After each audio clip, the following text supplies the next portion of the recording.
Welcome to Birmingham, Alabama for the SWAC Football Championship game between the Alabama State Hornets and the Texas Southern Tigers. Texas Southern is looking for their first SWAC championship since 1968. And just moments ago, Texas Southern head coach Johnny Cole addressed his team. They pick their sick and hurt up and take them with them. They never leave a man behind. Well, guess what, man? Ooh, yes, sir. Yes, sir. We have wounded them. We have wounded them. They shall not rise. They shall not rise. Alive. Alive. Let's go back. Boom.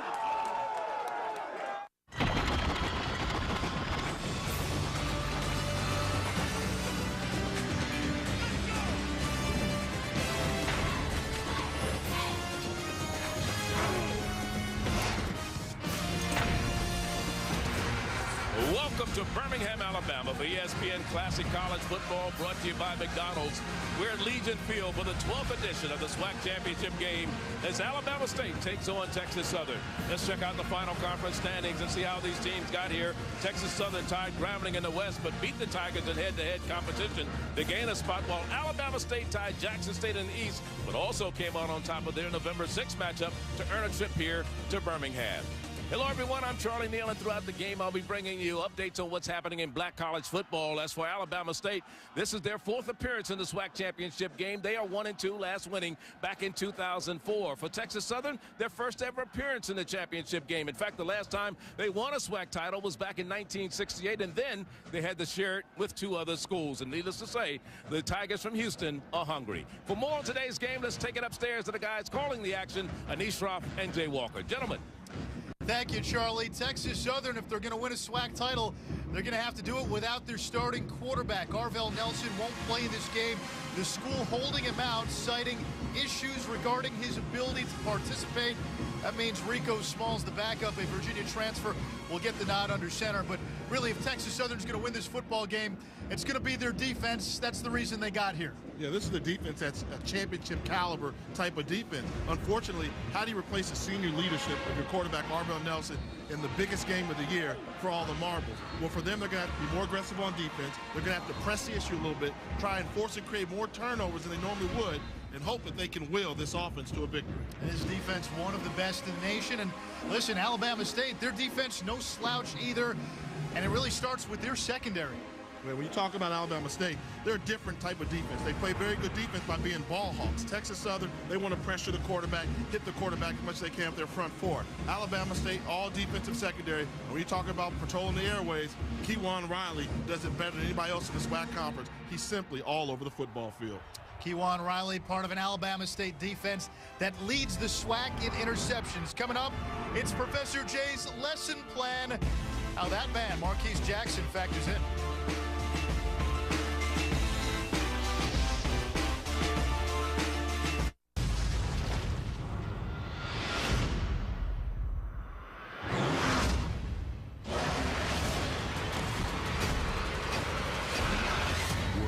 Warcraft Cataclysm in stores now. Rated T14.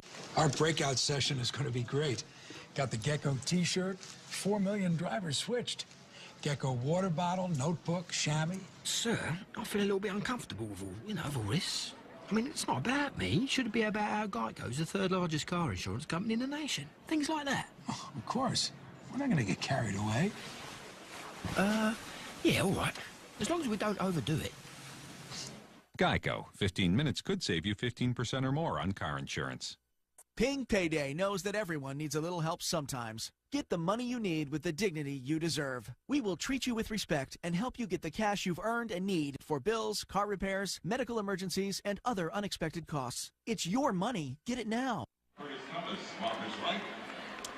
Oh, welcome back to historic Legion Field here in Birmingham, Alabama. The SWAC Championship, Alabama State and Texas Southern. Let's meet the head coaches. For Alabama State, it's Reggie Barlow. He's coaching at his alma mater, his 4th year. Graduated from Alabama State, prolific return man in the NFL. Won a Super Bowl with the Bucs, played a long time with the Jaguars. And, Jay, if Reggie Barlow and the Hornets are going to be successful, what are they going to have to do? Well, the lesson plan for Alabama State is offensively, they're so reliant upon the big play all season long. First and second down has been their Achilles heel. They must have positive yardage on first and second down. And the defense, they must help the offense with field position. Last time these two teams met, the Alabama State defense did not give their team great field position. Meanwhile, on the other sideline, Johnny Cole has authored a turnaround in Houston for Texas Southern. Took over after the team went 0-11. That was after the 07 season. Here we are 3 years later, and they're playing for a SWAC title. Keys for Texas Southern, Jay. Real simple. On offense, protect the football. And on defense, when you've got a front four as aggressive as they can be, they've got to hit the Alabama State quarterback time and time again. Texas Southern to kick off. It'll be Robert Hirsch to kick it away. Alabama State to receive as the SWAC championship is about to get underway.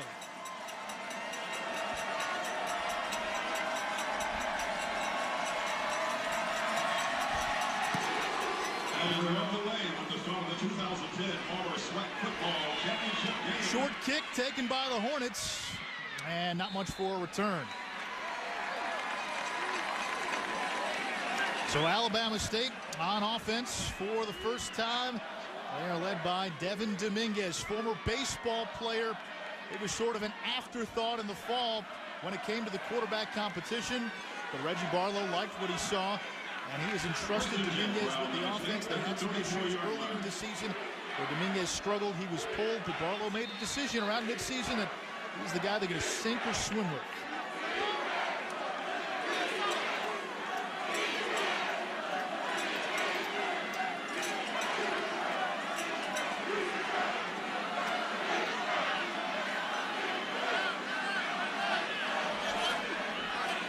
Clock down to 5. First play of the game. Dominguez to throw.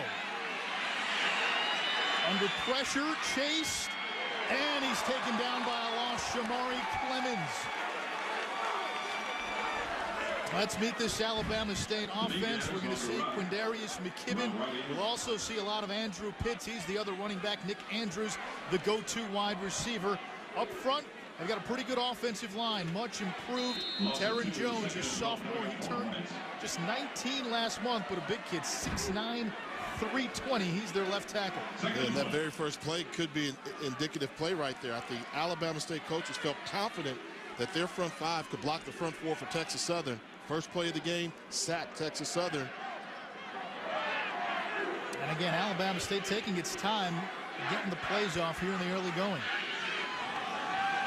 Dominguez, quarterback draw, and he may have gotten back to the original line of scrimmage. Jay, you mentioned that great Texas Southern defense. It starts up front.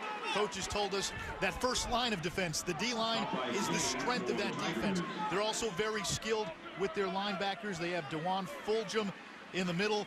He's got more than 90 tackles, 9 sacks, very quick linebackers who are almost hybrid safety types, and then a secondary that's pretty good as well. They're second only to Alabama State in interceptions in the SWAC. Third down and long coming up for Dominguez and this Hornet offense. Third down 11 coming up for the Hornets.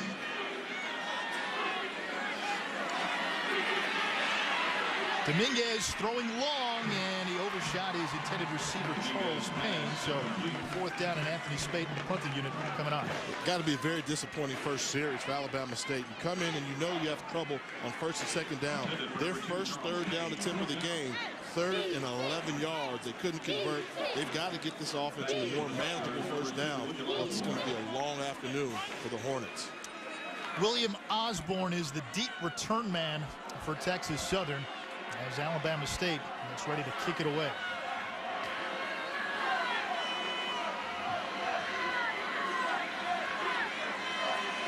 Anthony Spate to punt.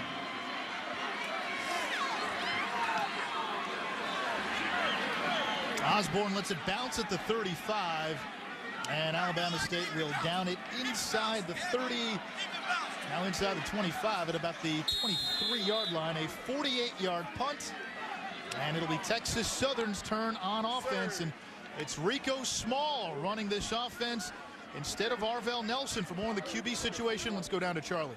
Well, one of the things when I talked to Athletic Director Charles McClellan before the game, and he specified that Arvell Nelson is not academically ineligible. In fact, he said he's been eligible all season long. that the issue is specific to this particular game, and he would like to err on the side of caution, and he'll have more on the Arvell Nelson situation after the game. Anish? All right, thank you, Charlie. On first down, it looks like they're going to let Smalls roll out and throw, or he'll just keep it, and he gets out of bounds after a gain of about 3. Marcus Wright makes this offense go. He's the tailback, 6 straight 100-yard rushing games. He could very well set the school single-season record for rushing yards in a season by the end of this game. And up front, they have an offensive line that's known as the Brick Wall Society, anchored by left tackle Charles Smith, a fifth-year senior. Second and 7.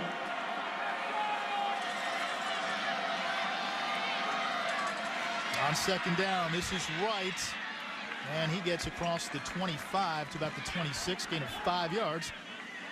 It'll bring up 3rd and short. Let's meet this Alabama State defense. Up front, Jimmy Daniels, he's got 5 sacks. King-J Cotton, the other end, also with 5 sacks. They're very good in their linebacking core. Nigel Carr, he's a transfer from Florida State. The defensive coordinator calls him good crazy, and again, that secondary leads the SWAC in interceptions. Smalls to throw on 3rd down under pressure, but he's got some room. Across the 45 and out of bounds. It's a Texas Southern first down, a gain of 20 yards. Finally forced out by Kewan Riley. Yeah, too much attention was paid to the 3 wide receiver set on the left side of your screen, so you're going to see him just take off. Crossing routes there, nobody there to account for the quarterback. Good athleticism by Smalls, so good job. You see the ability right there to run the football. Disappointing for Alabama State. You got to think you got the backup quarterback that's playing. You want to see if he can beat you with his arm first, rather than giving him an easy first down conversion by running the football. On the ground here on first down, this is Wright, and he stumbles across midfield. Gain of 5, it'll bring up second down. To go back to the quarterback, Rico Smalls, here's a kid who went to University of Virginia initially, redshirted in 2008, didn't play last year, and was not going to play behind Mark Verica this year. Decided to transfer and join Johnny Cole here at Texas Southern. Another run here on second down. There's Wright. And he gets down close to the 25-yard line. 22 yards on the play. All right, take a look right here in the middle. Number 70, the left tackle there, Matt Hardrick. Watch this seal block here. You talk about setting up a zone to walk through. He goes and gets the 2 guys wide open running lane for Marcus Wright. That's great offensive running football by the Texas flag on the play. Tigers. Rod Holloway, the head referee. False start. Snap infraction. Number 60 on the offense. 5-yard penalty. Remain first down. And right away, I think you see the difference in the game plans, what they're trying to do. Alabama State, very methodical, trying to slow down the tempo for the game, snapping the ball with 5 seconds left. Texas Southern trying to step on the gas pedal, get up to the line of scrimmage, and snap the ball quickly to wear them down. This is Martin Gilbert up the middle, and he gets to the 25, getting about 6 yards on the play. It'll bring up second and 9. And that lets you know the offensive philosophy from Texas Southern. They want to run the football first. You get a penalty on first down, makes it 1st and 15. So often we see teams come out and throw right away. But when you've got an offensive line that you call the brick wall, if you can run and pick up 6 yards running the football, run the football. Game of 6, second and 9. And somebody moved on that offensive line for Texas Southern. False start. Number 70 on the offense. 5-yard penalty. Remain second down. Texas Southern averages 104 penalty yards per game. That's the most in the SWAC. That's sort of the one weakness on this Tiger football team. Yeah, that they're winning in spite of doing self-inflicted damage to themselves. And I think that last penalty might have been the first indication of missing your starting quarterback in there. You've got a backup in there. Cadence sounds real different. You lose the timing and the rhythm. On 2nd and 14, Smalls to throw, and he completes over the middle to Richard Samuel, the junior. Solid pickup, 13 yards on the play, and he'll bring up 3rd and short. Yeah, you see there, they had the timing wasn't down there. Only the quarterback is ready for the ball there. Offensive line wasn't ready there, but you see here, first time throwing the ball, steps up, simple pop pass right over the middle of the formation. Easy read for the quarterback to make. good play calling. You got to remember, Rico Smalls came into this game having thrown only 17 passes the entire season. Hadn't thrown more than 5 in a game. That's right, and he's got a first down. Maurice Tate on the stop for Alabama State, but a solid drive here for Texas Southern on its first possession. And you talk about Rico Small not having the ability to throw the football, not getting much game time experience. Well, he just transferred in the fall. Right. You know, normally you transfer in the spring, you learn the offense in the spring, compete in the fall.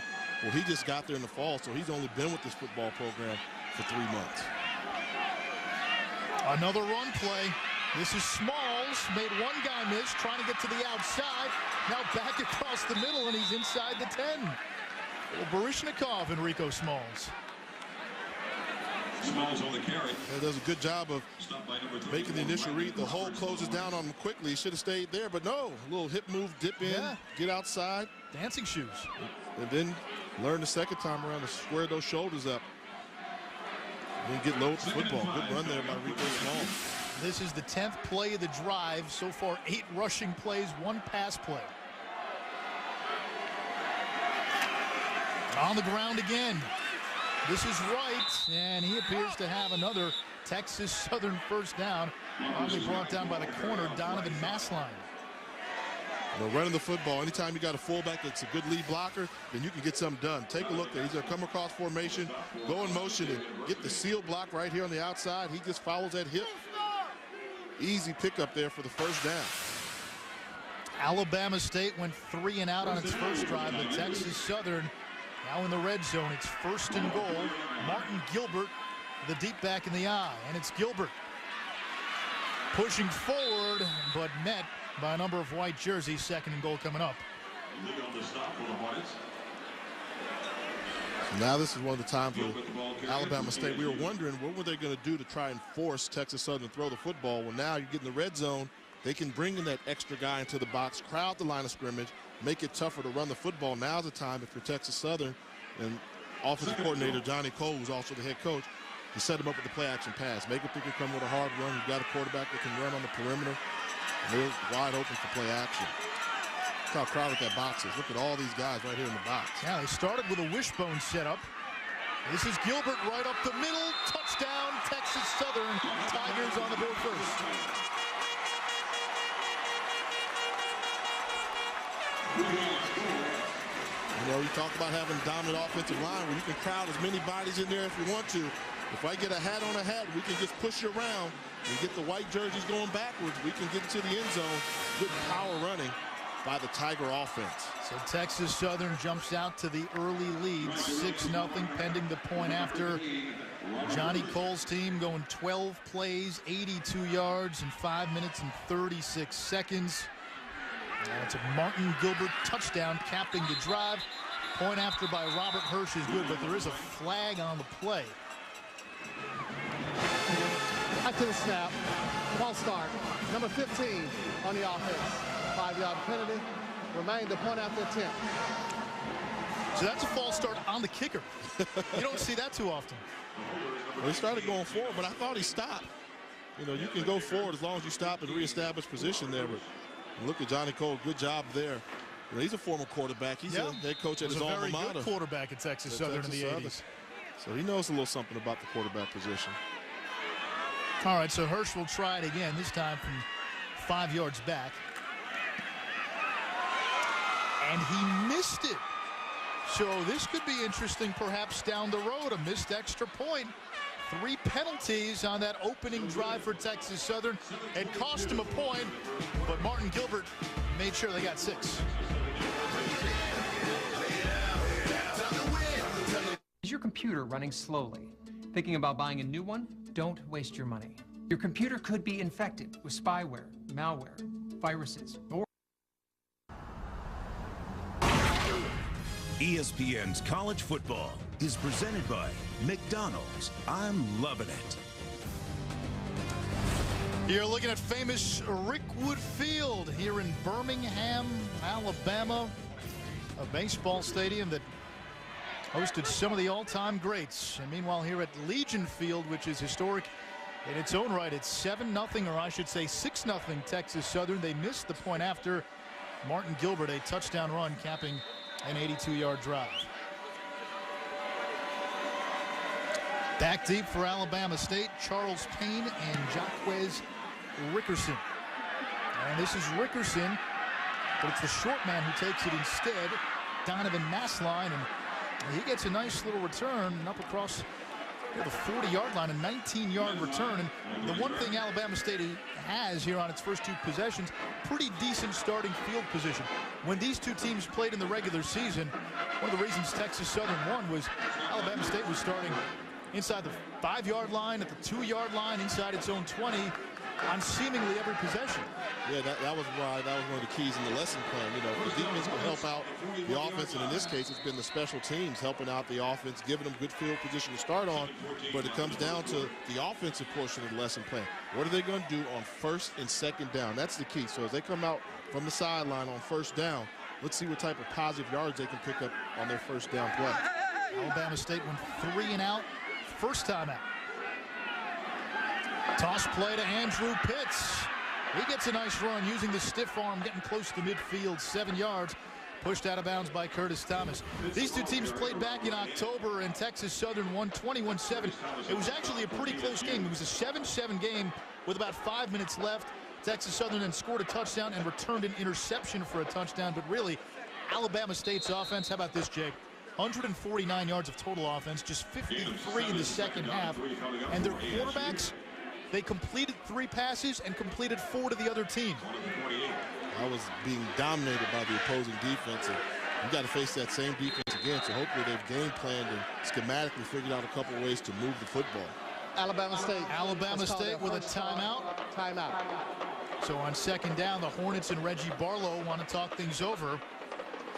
And again, going back to that first meeting, offensively, the Hornets just couldn't muster anything. And Reggie Barlow used 3 quarterbacks in that game. He used everybody he had. He used Devin Dominguez, he used Demetric Price, and he also used Rashard Burkett. All 3 of them threw at least 1 interception.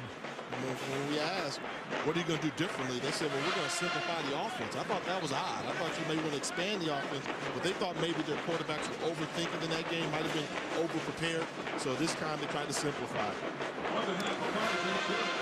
reminder, from 1981 to 1984, the SWAC Mustangs owned the best record in college football. But in 1987, the school and the sport were rocked as the NCAA handed out the death penalty on a college football program for the first and only time in its history. Tonight at 9 Eastern, it's the Pony Excess on ESPN, part of ESPN Films' critically acclaimed 30 for 30, presented by Cadillac. On second down, Pitts, and he's wrapped up right at the line of scrimmage. Maybe he got a yard. It'll bring up another 3rd and long. And one thing that, or I should say, it'll bring up a 3rd and short. One thing that this Texas Southern team has is that defensive line. The coaches told us about that. They're so good at just getting to the ball real quick. And when you have a D-line that creates that much pressure, what happens with the rest of the defense? Explain that. Yeah, I mean, everybody looks good. I mean, that's why you've got a middle linebacker that's been the defensive player of the year in the conference. We talk about Ron Fulton. So, you know, they play well. They're sound fundamentally, and it all starts with the front 4, very similar to like the New York Giants. When they're playing their best football, Justin Tuck, they're attacking. Crowd in the box here on 3rd down. Little option play. Dominguez keeps it, and he's got a first down. Shamari Clemens falling down, but not after a 4-yard pickup. You see how much work it took just to pick up these 2 yards they needed. They had 2 plays to get 2 yards, and they had to use it. You see the option down the line of scrimmage, in-man line of scrimmage. Shamari Clemens was there, just missed making that tackle short of the first down. But you know, that's what the sign of a good defense is. You know, you make one guy miss, but there's some other jerseys there around you. Just take a look at the black jerseys penetrating the line of scrimmage and see how they control line of scrimmage with the penetration they get on this snap. Just watch how much penetration you see the black line get over on the white offensive line. Dominguez to throw here on first down, going deep down the far sideline, and it's incomplete. Charles Payne tried to go up and get it with one hand. A good coverage there by Zach Gallo. This time they did a good job of protecting the pocket. Nice pocket here for Dominguez to set up and make his throw. Coming off the play action pass, good crisp pocket. Just doesn't throw it out there enough. Good job of trying to make the readjustment. Couldn't come down with that catch. Not a big fan of going up with one hand to catch the ball. If you can jump with one, why can't you jump with 2 hands? Spoken like a quarterback. Second and 10. Tim Clark into the game at running back for Alabama State. It's Nick Andrews in motion. Dominguez under pressure. Screen pass. That's not going to get him anything. It was Clark who made the catch, but that's a loss of about 2 yards on the play. Third and long. And one of the things this D-line does and this defense does, well, they put defenses, or I should say they put offenses in a lot of second and long and third and long situations. That makes you predictable. It does. I mean, right away you got a good look there. Marquise Jackson, a good-looking defensive end, transferred from the University of Southern California. But when you've got an offense that's just playing on their heels in 3rd and 10, they've had 3 possessions. This is the second time they've had 3rd plus 10 yards. And the chances of converting on these 3rd down attempts just go way down. So really putting yourself in a hole. Dominguez, his pass is tipped and it goes incomplete. 4th down coming up. Marquise Jackson, there he is, the Southern Cal transfer, getting his mitts on. That's what you do. If you can't get to the quarterback and they seem to stop you, once you see the quarterback release, you jump up in the air and you see it right there, the middle penetration. Jonathan Hollins doing a good job getting his hands on the ball. Well-coached defensive unit. Anthony Spade on for his 2nd punt. He had 9 punts when these two teams played in October. William Osborne signals for a fair catch at the 15. So Alabama State struggling to move the football. They're down 6-0 in the SWAC championship here in Birmingham. Hi, I'm Howard Dvorkin, the founder of Consolidated Credit. For almost 2 decades, Consolidated Credit. 6-0 our score here in Birmingham in the SWAC championship game. Texas Southern over Alabama State. Texas Southern is founded in 1927 and is one of 4 independent public universities in the state of Texas. In fact, it has over 11,000 students enrolled in the university. And the football team will get a brand new stadium starting with the 2012 season. They'll share the 22,000 seat facility located just east of downtown with the Houston Dynamo's soccer team. Construction should begin as early as next month. Now let's back upstairs to Anish and Jay. Gentlemen. All right, thank you, Charlie. It's 6-0 Texas Southern. The Tigers scored on their first drive. Martin Gilbert, a touchdown run. Rico Smalls, the quarterback, empty backfield, and Smalls will take it himself. He gets to about the 26-yard line, and let's go back to Charlie. Well, checking out notable alumni from Texas Southern, we start with Barbara Jordan, the first African-American elected to the Texas Senate and the first Southern black woman elected to the House of Representatives, and Grammy Award-winning gospel singer Yolanda Adams, who was a school teacher and model before embarking on a singing career, and Michael Strahan, who played his entire 15-year NFL career with the New York Giants, while at Texas Southern, a 2-time SWAC Defensive Player of the Year. Anish? On 2nd down, Smalls little play action, and he nearly threw it to the wrong team. Donovan Massline dove for the pick, but an incomplete pass. Nigel Carr applying the quarterback pressure. And this is one where they finally go with the rollout pass, and let's see if Smalls can beat you with his arm. Pass right here. Ball just got away from him. Had they been able to come up with that interception, could have been a game-changing opportunity, but it was a miss by the Hornet defense. It's a 3rd and 3. Let's see if Alabama State can get a stop here. On the ground, this is Wright. He's wrapped up, but not after he picks up a first down. So Texas Southern moves the change.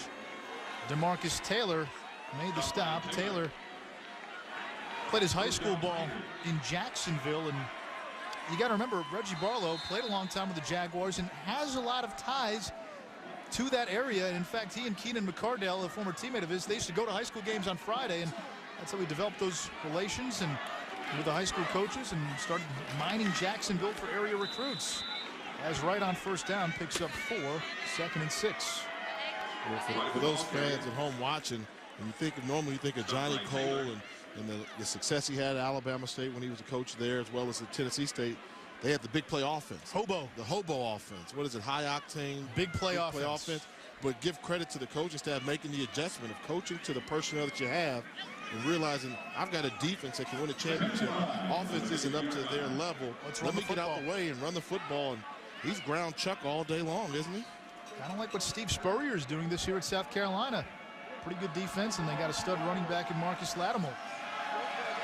Smalls throws it to Joe Anderson, broke one tackle, and then gobbled up at about the 30-yard line. They might give him forward progress here.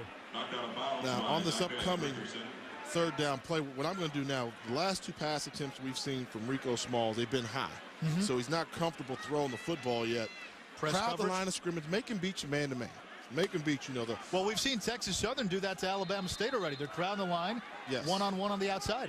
Yeah, and as a quarterback, you know, there's less room for error when you have man-to-man coverage, because if you miss, it can be an interception. But Alabama State insisted on playing zone coverage and not coming after the quarterback and letting him run the football. This is right on third down. He's got nowhere to go. So the Hornets come up with a stop. Draquay Everett, number 94, made the tackle in the backfield, and it'll be 4th down. So Texas Southern forced to punt for the first time, and they get to see Francois Ejiofor. And if you ask the coaches on both sides, he was the MVP, the punter, the first 2 times these 2 teams played. That was when he had the ability to do some angle kicking or directional punting.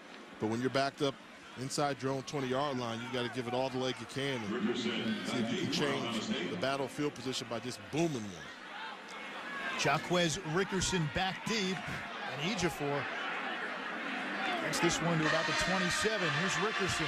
He's got some big playability, and he's spun down at the 40-yard line. Alabama State, they've punted on their first 2 possessions. We'll see what they can do the 3rd time. 6-0 here in Birmingham. 6-0 our score. Texas Southern over Alabama State. We talk about Alabama State. It was a school that was founded in 1875. In fact, it was the first state-supported school for blacks. Its urban campus is located in the capital city of Montgomery, Alabama, and has an enrollment of over 5,000 students. And a notable alumni include R&B singer Clarence Carter, along with comedian Ricky Smiley and civil rights leader Ralph David Abernathy. And you talk about, as you look at Ricky Smiley there, Jay, you wondered before about Clarence Carter, what songs he sang. Of course, you got to remember Patches, Stroking, Slipping Away, and Too Weak to Fight. You're too young to remember all those things, though, right? If I'm too young to remember it, imagine a niche. On first down, this is Quindarius McKibben. He got a little bit of daylight and gets to midfield. All right, Charlie, what else you got for us? Alabama State has several former players who made their mark in the NFL, including Vikings quarterback Tavares Jackson, who threw for over 7,000 yards and 63 touchdowns as a Hornet. ESPNU analyst Eddie Robinson, who played 11 years in the NFL and started at linebacker for the Titans in Super Bowl 34. And current Alabama State head coach Reggie Barlow, who played 8 years as a wide receiver, as you mentioned earlier, Anish, in the NFL, earning a Super Bowl ring with the Tampa Bay Buccaneers in Super Bowl 37. That was with John Gruden, a guy who Reggie Barlow calls one of the coaches that he looks up to the most. This is Andrew Pitts. Flag on the play as Pitts goes down at the 49-yard line. So, Charlie, I'm old school. See, when I went to Alabama State, we know about Jackson and Barlow, those guys. Give me some stories like on Ricky Jones, you know, quarterback that led them to that 11-0-1 season when they won the SWAC title. See, you remember those things. That's not old school. That's not that long ago. That's in your era.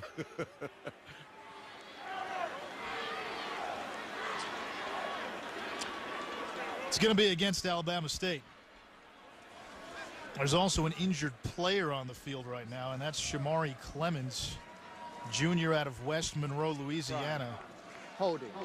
33, offense. 10-yard penalty. Replay, first down. Penalties on Andrew Tate. He's the fullback, but it looks like it's Clemens' left knee that they're attending to, and he's a big part of what this Texas Southern defense likes to do. 7.5 sacks, 2 interceptions. Gives him great speed at that linebacking position. And Johnny Cole looking over Shamari Clemens. Already, remember, Texas Southern playing without its starting quarterback, Avril Nelson. He's being held out of the game. School saying it's issues that could affect his ability to participate. Really haven't got any specifics on it, but he's not playing. And Shamari Clemens, again, a big part of that great linebacking core that Texas Southern has. Did you like the way that Coach Cole addressed that with the team?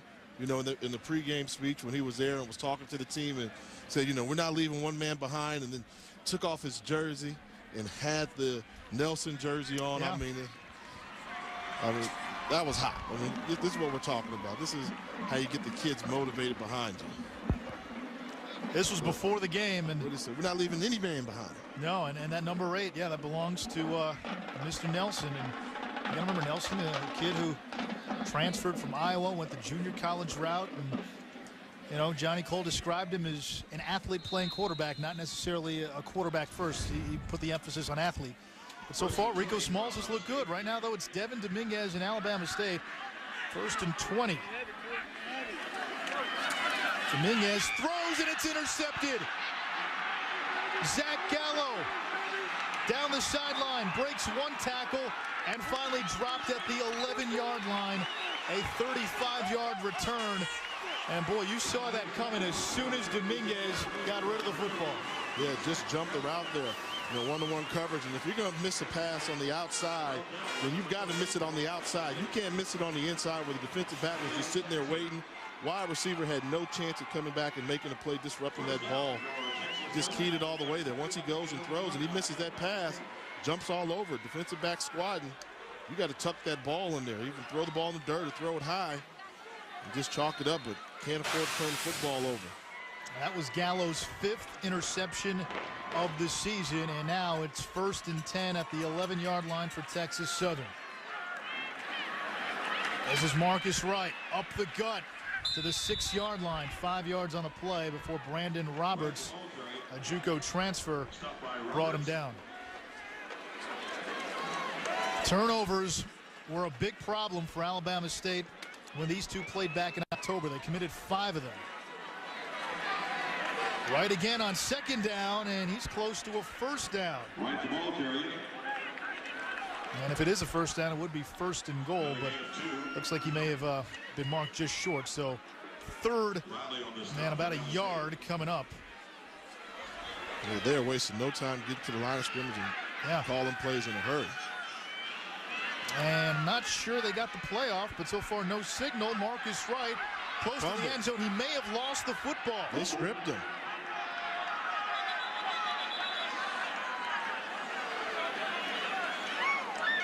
Now, what a great lift this would be for the Hornet defense. For a second, it looked like they wouldn't get the playoff. There really was no hurry. You could have just gone to the 2nd quarter. At least from where we are, it looked like the clock was past 0, but they call the play off, and it looks like this play will stand. Let's take another look at what happens. And so often we see running backs turn the ball over on the 2nd effort, turns his back to the defense, gets turned around. Oh, that ball's clean. End of the 1st quarter. Wow, how did they not come up with it? It looks like you saw big number 60, the center, Quinn Cross, go in there and just wrestle that ball away. So it'll be 1st and goal, Texas Southern, while we come back for the 2nd quarter here in the SWAC Championship. The high. 1st down.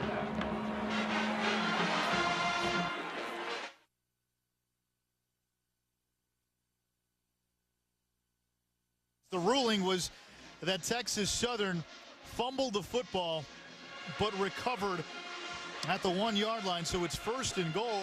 What looked to be a little suspect from our vantage point was it looked like time had run out. The 1st quarter looked to have been over before Texas Southern ever called the play. Yeah, you know, it was one of those bang-bang plays. I don't know if the other coaching staff or the officials were aware of that. If they were, they would have blown the whistle and the play would have been dead right away. But good job by the offensive line for Texas Southern. Locate the ball on the ground, fall on it, and just start pulling and pull away. And they saved a potential touchdown scoring drive. At least on our monitor, it looked like we were at 0-0 when the ball was snapped. Instead, it's 1st and goal. Rico Smalls trying to push his way forward, and he may have lost the football. But see, I didn't hear a whistle for forward progress. Looks like they are going to whistle him down, though. It's not going to be a fumble. You know, let's keep in mind, although for the SWAC championship they do have the ability to use replay, these officials aren't used to having replay during the regular season.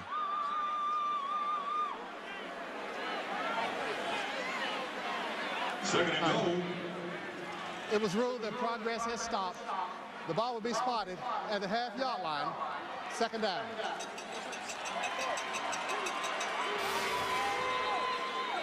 See, as we take a look here, quarterback sneak going to be nowhere to go. He's turning. Alabama State has called their 2nd charge timeout. So Reggie Barlow wants to talk with his defense. Second and goal will be coming up for Texas Southern. Texas Southern with a 6-0 lead. They scored on their opening drive, touchdown run by Martin Gilbert. Punted on their second drive, and then after an interception, that gave them great field position here on their third drive, and then things got a little dicey toward the end of the first quarter. Let's look at the last play of the first quarter. Watch the clock. 3 seconds, 2 seconds, 1 second. Now we're at 0. And then the ball snapped. And yet this play counted.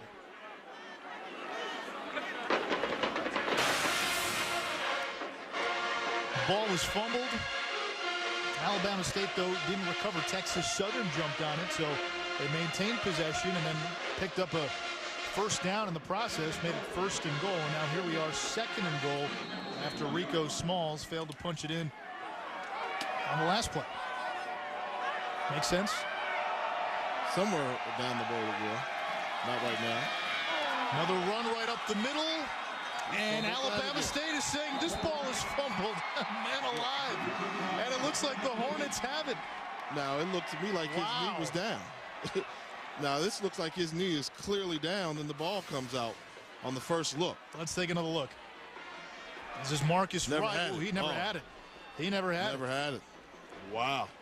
DeMarcus Taylor recovered the fumble for Alabama State. So a missed opportunity there for Texas Southern. An interception by Zach Gallo gave him great field position, but then Alabama State coughs it up at the goal line. Nobody really likes to travel that much for work. 5-hour plane travel followed by maybe a hotel room. What things were you going to have to get done at home, with your family? With Jay Walker and Charlie Neal and East Schroff here in Birmingham, Alabama. It's the SWAC Championship. Both schools here have exchanged turnovers in the last few minutes. Right now it's Alabama State football. They've got it at the shadow of their own end zone. Let's take a look at what happened on the previous play when Texas Southern coughed it up. Yeah, just poor exchange. You got to put this ball in the gut of the running back, not the shoulder pass. He had a high shoulder pad exchange. Running back can't get his hands up. You're taught to put it in that stomach where you almost hit a running back go when he has it. The ruling on the field is confirmed. That's what I think we saw Coach Donnie Cole talking to his young quarterback about, hey, you got to know where to put that ball in. And he just seemed confused and had a high handoff and costly turnover. When we talked to Johnny Cole, he said time of possession, ability to run the football solid D, but can't turn it over. Those were the keys. And you look at that stat, 36 turnovers, most in the SWAC this season. Demarius McKinnon from his own end zone. 2 points for Texas Southern, a safety. Not even close.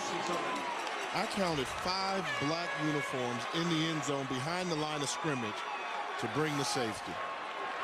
I mean, look at the penetration. Wow, look at the black jerseys you see. You could have 7 guys across the line of scrimmage. What poor offensive line play. I mean, he didn't just get tackled by 1. He got tackled by 2. You let 1 defensive lineman get penetration, and that was, of course, Marquise Jackson. And then the great linebacker, DeWan Fulgham, in behind him. Those are the 2 best players on the Texas Southern defense. You got to account for those guys. So Alabama State, a safety, trying to run it out, looking for some breathing room, and it's 8-0 Texas Southern. Texas Southern's defense coming up with 2 points after their offense failed to capitalize on a goal line situation. In a championship game, those are things that good teams just do that normally. They're fundamentally sound. Let's go back to that scenario, though. You've got, a first down at about your own 1 or 2 yard line. Neither of these teams really have that much faith in their quarterback throwing the football. So if you're Texas Southern, I mean, a lot of that was they've got to run it here, right? Yeah, you know that. But then as the offensive line on the other side, you got to say, hey, we got to buckle it up. We've got to scrap it up, get off the line of scrimmage, and get some more yards so we can at least have an attempt at a punt, not risking a punt block. But that offensive line there just did nothing. Got to be very disappointing for Reggie Barlow's staff. Richard Samuel and William Osborne. And this is Osborne running around at his own 30-yard line, and I'm not sure which way he's going. but it's certainly not forward.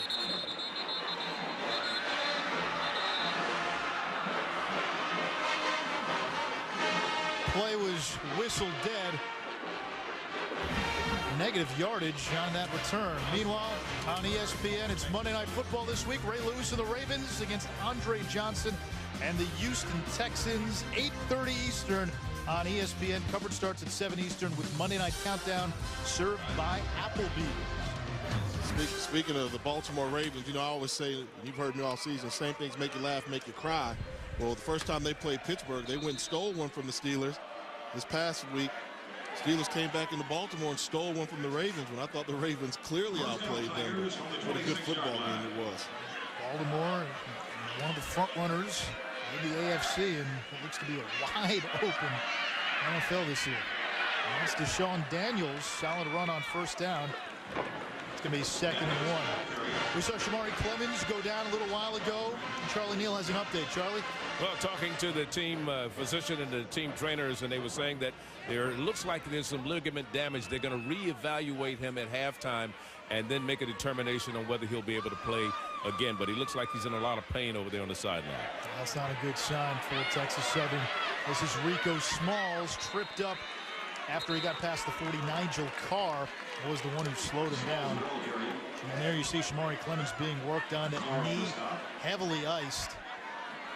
And he's one of the leaders in that linebacking core. And normally when you see the ice come out, that means your day is done. Yeah. And right now you see 1-2. Texas Southern spreading out Alabama State. Flag on the play, though. Illegal substitution on the defense. More than 11 men in the formation. 5-yard penalty. Remain first down.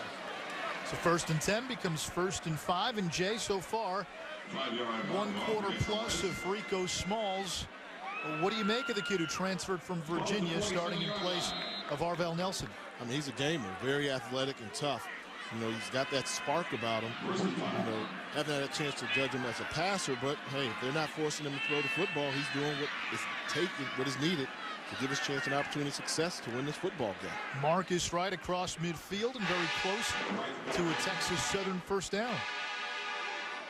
You know, he's shown the leadership needed for a quarterback to get him in and out of good plays, make good decisions, and running the dart or the quarterback option play there. So, you know, he's shown some experience, and anytime you play high school football in the state of Texas, you know you're used to playing in big games. Yeah, Plano, Texas, that's where Rico Smalls hails from.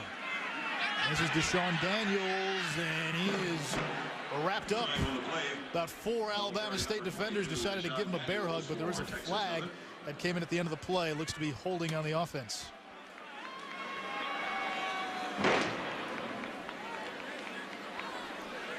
Holding. Number 70 on the offense. 10-yard penalty. Replay, 2nd down. That's Matt Hardrick. Earlier we saw him doing a good job of sealing on the right side. And take a look at Hardrick here. You can see him right here on the top of your screen, getting outside. Once you're trying any type of pull action, the official's going to see it. He just went in there with the wrong approach. Had his arms spread out wide. Running back ran away from him. He let go of it. I've seen worse. I've seen worse. 5 wide here, empty backfield on 2nd down and 12.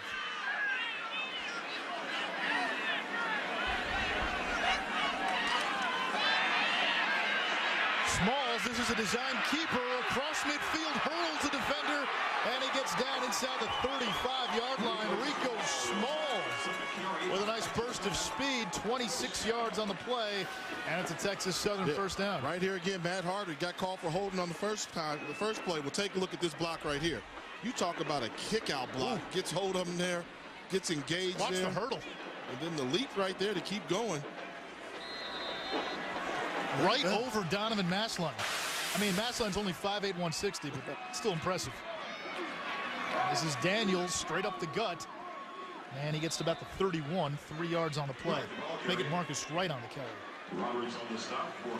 And Alabama State just has not figured out the run game that Texas Southern is using on them. I mean, that last play there, the quarterback who's responsible for outside contain on the quarterback? There was nobody out there once the seal block was made, so I don't see the front seven of Alabama State playing as a cohesive unit. They just seem to be disorganized. Power eye here on second down.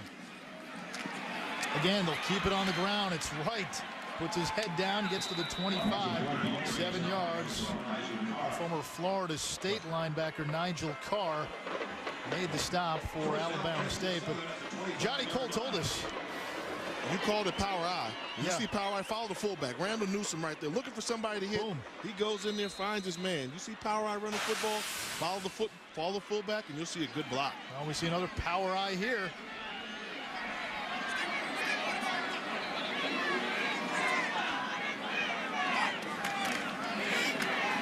Once again, they tried to follow the fullback, but this time the defense caught on. They caught on, but there was a little collision there, wasn't there? I mean, that's football at its purest. You know, you got one lead blocker, one running back behind him, the old Oklahoma drill that you grow up doing when you're playing sandlot football or high school football. How do you shed the blocker, then make the tackle? They're playing power football. Texas Southern really dominating so far in terms of total yards, and really not much of a surprise. I mean, there's no variety in this offense right now. 26 run plays, 3 pass plays. So, again, 4 wide receivers. They spread them out, but this could very well be a designed run. No Smalls will throw. They mix it up. Maybe not. He's going to keep it. And he gets out of bounds at the 11-yard line after a pickup of 13. I mean, this is how you know you got a quarterback that doesn't want to throw the football.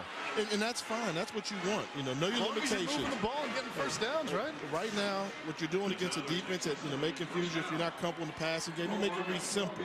And this is the simplest read you can make, Anish. The guy's either wide open or I'm running it. And that's what he's doing. How about Rico Smalls, Jay? 8 carries, 81 yards already. Now they come out with a little wishbone. Deshaun Daniels. A one-man miss, gets inside the 10 to the 9-yard line. And that's a gain of about 3. Second down coming up. And this Alabama State Hornet defense has been on the field for a long time. So, in the first half, although it's early in this football contest, they've been on the field the majority of this game. And once you get down here in the red zone, you start to show that wear and tear, and they start breathing heavy. 2 tight ends set. Daniels, the deep back. Smalls tried a little play action. He's under pressure, and he will not escape the pursuit. DeMarcus Taylor got to him. Taylor's had a nice game so far.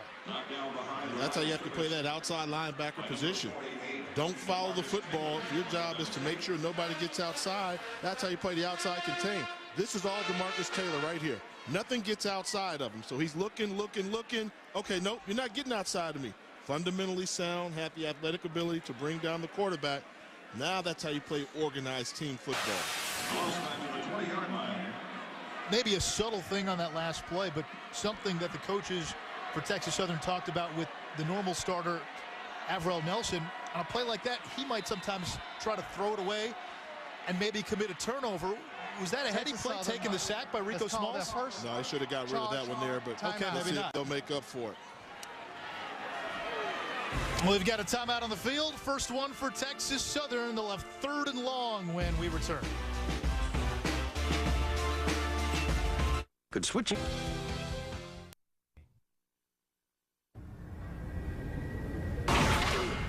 ESPN's College Football, brought to you by Geico. 15 minutes could save you 15% or more on car insurance. 8-0 our score here in Birmingham, Alabama, as you look at the Civil Rights Museum in downtown Birmingham. And the SWAC held its postseason awards voting, and Grambling running back Frank Warren, who led the conference in rushing with almost 1,600 yards, the Offensive Player of the Year. DeJuan Fulgham is the Defensive Player of the Year from Texas Southern. Jackson State quarterback Casey Terrio is the Newcomer of the Year. And Arkansas Pine-Bluff linebacker Jerian Harris, who led the conference in tackles, the Freshman of the Year. And the Coach of the Year went to Johnny Cole of Texas Southern, who has his alma mater in the first ever championship game. All of the winners, with the exception of Frank Warren, back next year. Congratulations to all, and Texas Southern getting closer to that goal line. And they got 9 yards there on that 3rd and 18 play. That was Rico Smalls again, who's up to 90 yards rushing. Did you see the progression in the read? Drop back, guy not wide open, I'm running. I mean, that wasn't really much of a progression. Nobody really flushed him out of the pocket. He just looks at nobody's wide open. I'm running the football. Robert Hesh on for a 28-yard field goal attempt. He's 10 of 14 on the season, 9 of 12 inside 40 yards.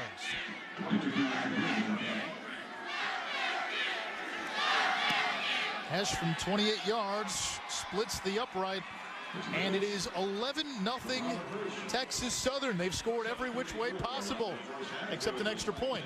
Touchdown, safety, field goal. They missed an extra point, and here we are, 11-0. The Tigers leading as they seek their first SWAC championship since 1968. And we take this time to remind you that Sunday night it's ESPN's Bowl Mania special. We'll break down and rank all 35 bowl games to help viewers fill out their Bowl Mania game on ESPN.com. It's hosted by Kevin Nagandi with Ed Cunningham and Robert Smith at the set and Todd McShay on the big board. The Bowl Mania special presented by Chevrolet Cruze. It's this Sunday at 8:30 Eastern on ESPN. And tonight in Alabama, there's a bit of a buzz the entire state because we'll have their eyes on New York. Heisman Trophy presentation. Cam Newton. Seems anywhere you go in this state, is at the airport, getting food at the hotel, and boy, everyone's got it. Everyone's got an opinion on Cam Newton and what's going on with Auburn and his potential to win the Heisman Trophy tonight. Now one thing that I'm surprised about is they're all united, though. I mean, even Alabama fans are pulling for Cam Newton. I thought there would be more discussion where he shouldn't get that. He's Auburn guy. This whole state is pulling for Cam Newton. It's Charles Payne out to about the 33-yard line. Unlike the first meeting between these two schools, Alabama State has had good field position. They have just done nothing with the football. How about this, Jake? They've run 12 offensive plays for a grand total of 15 yards. I know Texas Southern has one of the best defenses in the nation. Number 2 in total defense, great against the pass, top 3 against the pass and the run. For 12 plays, 15 yards, yikes. Yeah, I mean, what do you do? I mean, the last time you had the football, I mean, you threw an interception, so it was almost a pick six. So, they've got you guessing, but this is where Coach Barlow said he's been tested all season long with this offense. Right when I get ready to give up on them, they come through and make a play. No better time than right now for Dominguez to get this offense going. Dominguez leading the offense. It's a 5-wide set here on first down.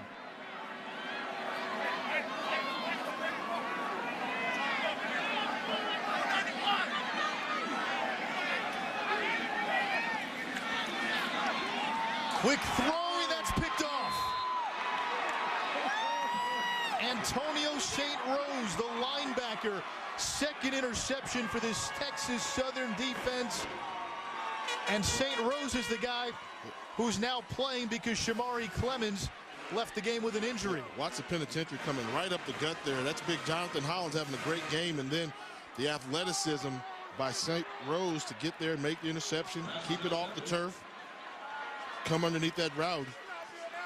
That was Tim Clark who was the intended receiver, and Antonio St. Rose with his first interception of the season. If it holds, it looks like they're going to review the play. Yeah, they're going to take another look. Yeah, it's coming back. Might be a break for Devin Dominguez and Alabama State. But going into that play when they lined up, I'm not sure he has. And you talked about them going with the 5 wide receiver set. The first thing I was looking for was, okay, they've got 5 wide receivers. Alabama State is spreading them out.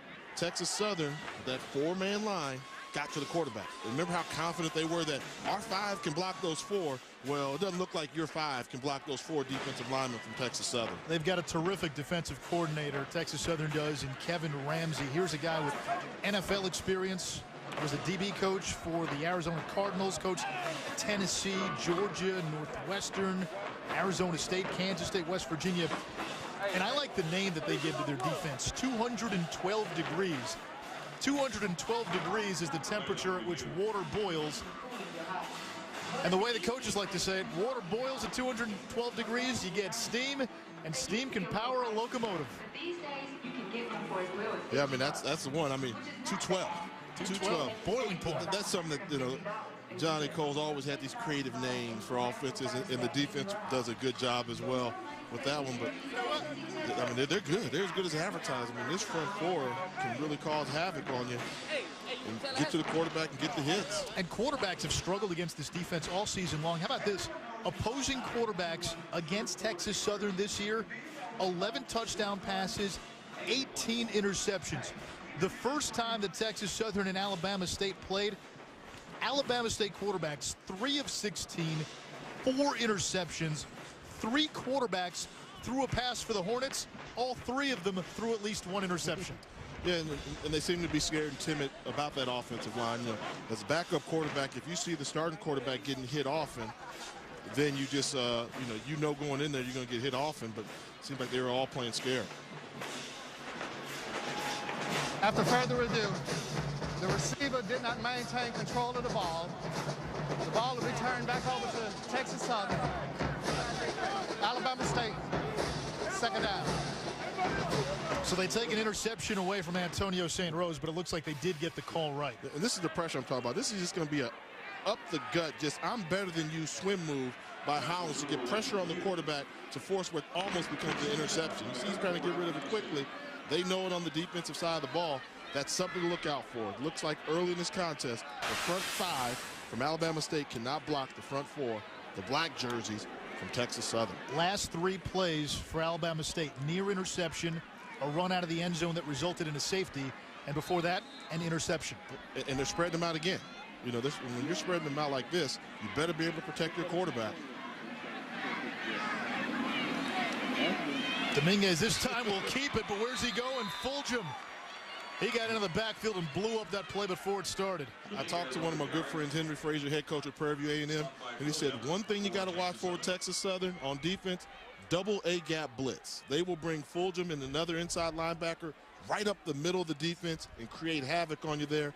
They brought the double A-gap blitz there, and the SWAC Defensive Player of the Year made the tackle for loss in the backfield. He's the captain of the defense. His head coach calls him the most underrated linebacker in college football. I don't know how underrated you are if you now to the Defensive Player of the Year in the conference. Oh, that time Dominguez got rid of it and completes the T.C. McWilliams. And Alabama State, it looked like McWilliams was surprised. Hey, my quarterback found me, completed pass. Fulgham didn't see it. You know, he was busy looking, making calls, and you're going to see somebody look. He's turning around to look right there, and the receiver just ran right by him, and he caught onto the football and got the first down. And McWilliams looked a little surprised when the ball got to him.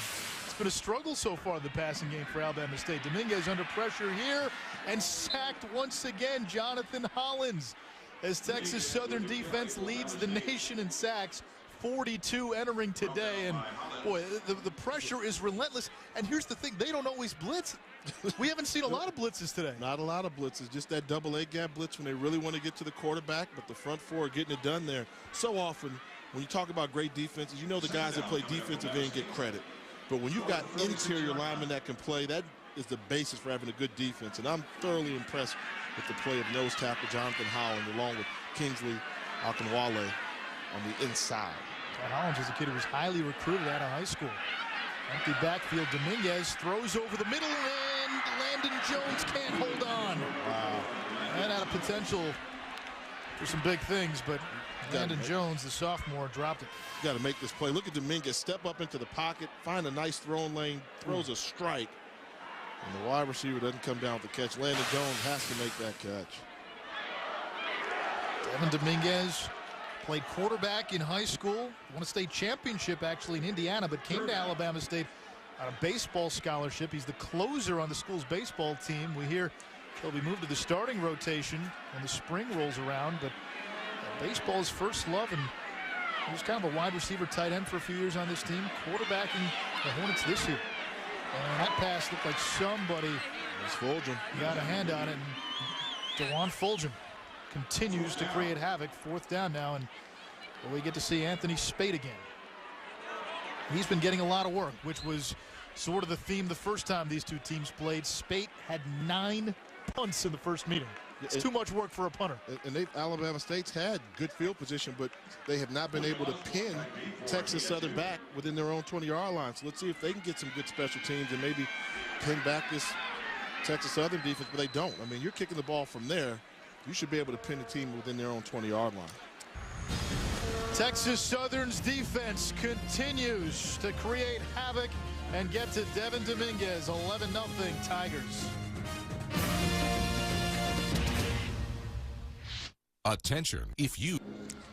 Legion Field hosting the SWAC Championship today. For years, about 40 years, Legion Field was where they used to play the Iron Bowl, Alabama and Auburn. And one of the reasons they call it the Iron Bowl, well, Birmingham, Alabama, the city that the game was played in, known to be a big steel and iron town, and hence the name to one of the great rivalries in all of college football. Don't you think they should bring the game back here once every 4 years? Yeah. I mean, home and home is great, but, you know, so much history here. You know, in the stadium, it helps out the city of Birmingham for economic development and growth. No gain there on first down for Martin Gilbert. He scored the only touchdown of the game. I mean, how much fun would it be if they moved Georgia, Florida home and home? It'd be good, but then you think, you know, isn't that game great played on a neutral site? Yeah. You know, I like neutral site games. And, you know, the Red River rivalry, Texas and Oklahoma. Now especially at Cowboy Stadium. Yeah. A yard, maybe. Brandon Roberts stopping Gilbert there, so it's third down. And this is an opportunity for the Hornet defense. If they can come up with a 3-play and out, maybe that'll help jumpstart the offense. You know, they've had trouble stopping this Tiger defense, so now they've got an opportunity. You got a quarterback, 3rd and 9. Don't let them beat you with your legs right now. I mean, that would be the key. Don't let them beat you with your legs. Put 2 spy linebackers on them and make them throw the football. Rico Smalls, 90 yards rushing so far in this game. He has had a terrific first half running the football. We haven't seen a lot of pass plays.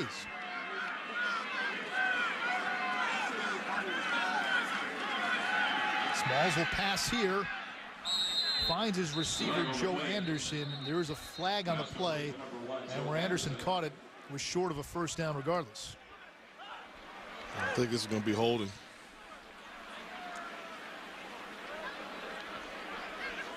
Alabama State may decline, though. Holding. Number 70 on offense. That penalty is declined. 4th down. That was Matt Hardick again. Second time he's been flagged for holding. You either love him or you hate him. You know, you can't have it both ways. He's been very active on every play.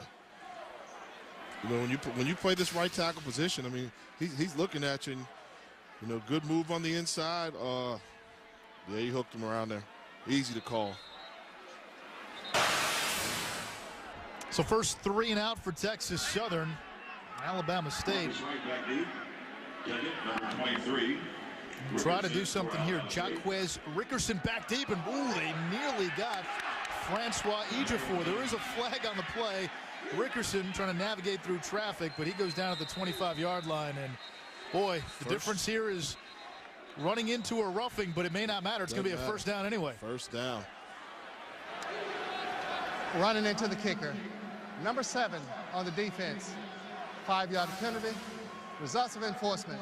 First down. And that's Saeed Lee called for running into the kicker. And yeah, when that kicker's vulnerable like that, can't come flying at him like that. Yeah, and they leave that leg up there hanging in the air a little bit. Yeah, oh, it was his foot that got tangled that made him fall. He didn't touch him.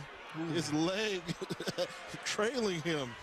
Reggie Barlow right now is on the field screaming at the officials. Reggie Barlow is livid.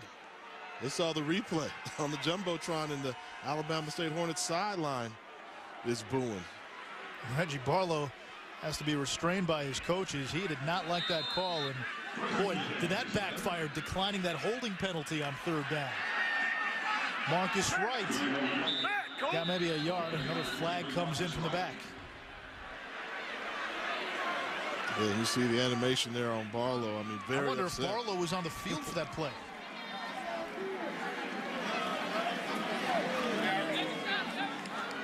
Holding. Number 65 on the offense. 10-yard penalty. Replay. First down. That's Skylar Trimble, the senior from Davis High School in Yakima, Washington. Well, he's got a penalty going his way. He's still upset, and this is the play that's got him so upset. You'll see Lee go for the block out of his way, but his right leg is hanging in the air in the wind. Questionable call, judgment call there, but ultimately you've got to protect that kicker. That zone is that kicker's pocket. Option here. This is Daniels, and he loses the football. Alabama State looks to have recovered. The officials sorting through the rubble as we speak.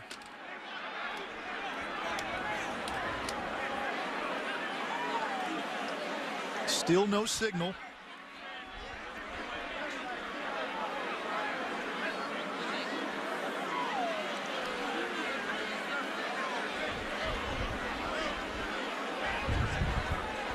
Earn the loose ball.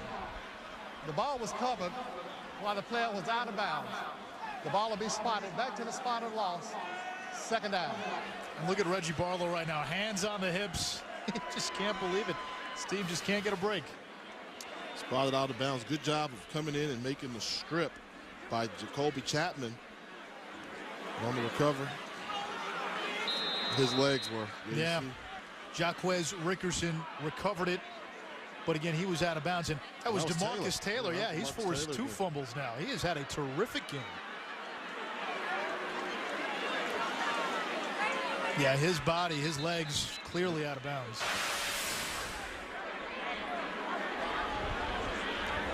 And again, Reggie Barlow still not done joining with the officials. Looked like he was asking for a timeout. That's tough because that happened on the farthest sideline from him, so he couldn't see it. I'm pretty sure he's saying, hey, take a look at it, review it. He didn't see what was going on there. He just saw it was a clean strip, and the ball was in play for quite a while. But I think in this case here, the officials got it right. Charlie told us earlier that Johnny Cole was the SWAC Coach of the Year. Reggie Barlow's up for the Eddie Robinson Award. That goes to the National Coach of the Year in the FCS. The head coach of Alabama State has requested a timeout for instant review challenge. The previous play is under further review. So they'll look at this last play again.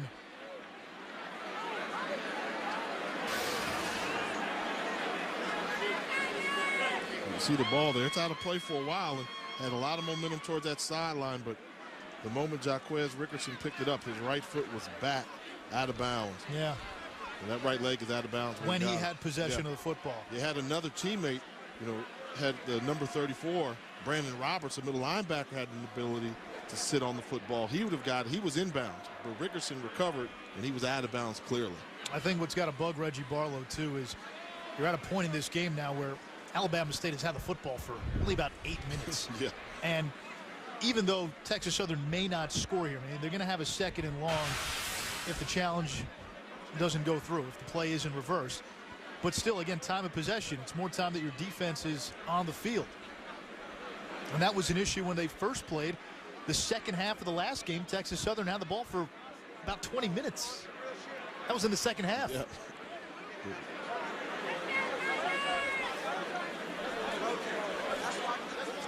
While they review the play, we can take some time to remind you that halftime is coming up here on ESPN Classic. It's the State Farm halftime report. We get a nice preview of the bowl season.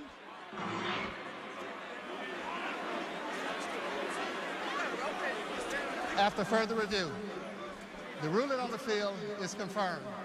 The Alabama State player was out of bounds when recovered the ball. Alabama State has been charged their third timeout. Yeah, and listen to the vocabulary, confirmed. That means basically that it wasn't even close. When they can confirm a play, that means they have evidence to suggest that, yes, they got it right the first time.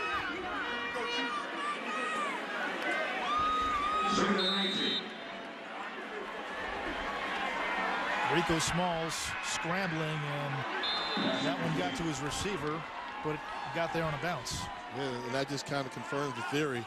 Keep him in the pocket, make him beat you with his arm, and you've got a chance of success if you're Alabama State defensively. But he's got fresh legs, he's got great athleticism, hasn't played that much this year, so he's playing at 100% health right now, when this time of year most people are probably playing at a 90% health range. So that's something there. He doesn't seem like he has the ability to beat you with his arms just yet, so you can become more aggressive on the defensive side of football. He's made plays with his legs, and we've seen him do it out of this formation. They spread it out. Here's Smalls, makes one guy miss, but not for long. He goes down in the backfield. Jimmy Daniels, Maurice Tate got to him. It'll be 4th down with 2:50 and ticking. Yeah, you think the coach staff from Texas Southern sees what we see? 3rd down, hey, run the football. You're not really comfortable in the passing game right now, and Alabama State was ready for the play, just swarming like Hornets do. That's what Hornets do, right? They swarm. They swarm. Hornets swarm. Hornets swarm. Bees swarm. Mosquitoes swarm, unfortunately. No, mosquitoes bite. They bite. I've been in places where mosquitoes swarm. That's not exciting. This is Jaquez Rickerson. And he gets to about the 44-yard line. Looked like he had signaled for a fair catch there. Yes.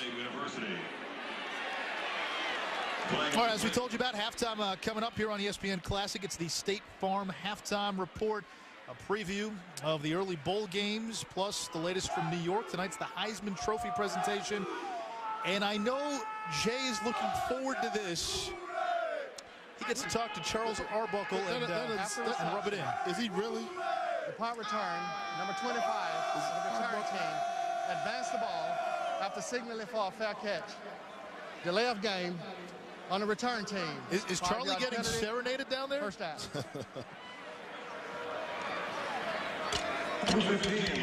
Charlie, you got quite the audience. I've got company. They say they're the best drum line in the SWAC. This is Alabama State's band. They're going to perform at halftime, and they're going to, hey, they're very happy. They're all on camera. And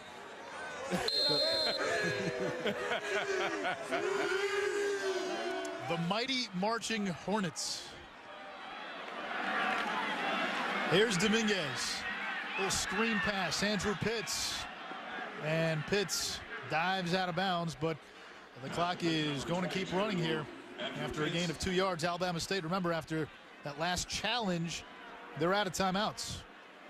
I mean, how good is this Texas Southern defense? You try misdirection. As advertised. Got them fooled, and they not only have one defender there, they've got 2 defenders there playing sound fundamental defense.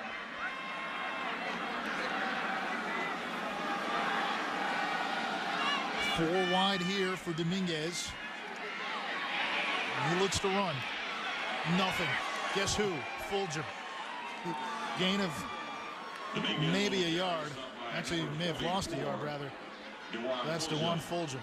Yeah, they tried to do a double move, and the safeties weren't biting. Curtis Thomas and Jerome Thomas. They just played back deep half, didn't fall for the double move, had it well covered, didn't allow Fulgham to come up and make the tackle. 3rd down. Pressure again, this time from Jackson. Daniels. And he just gets out of bounds at the 42-yard line. Got 7 on the play, but it's going to bring up 4th down. Now, just when they start beating you with fundamentally sound football, they do a zone blitz. And on the zone blitz, LaGrone Shields. Watch him right here. You see him there right there? He's just following the quarterback. He's playing spy on your quarterback, and he's a good enough athlete. Well, he's coming back in the picture to make the tackle. Wow, they've got some athletes playing defense for TSU. Shields, 6'3", 270-pound junior out of Memphis, Tennessee, and Reggie Barlow's offense. He was the spy, Anish. You don't have nose tackles play spy and then have the ability to make the tackle. But they have linebackers that can cover slot receivers. They don't even sub out. William Osborne fields inside his own 15. He's got a little bit of daylight.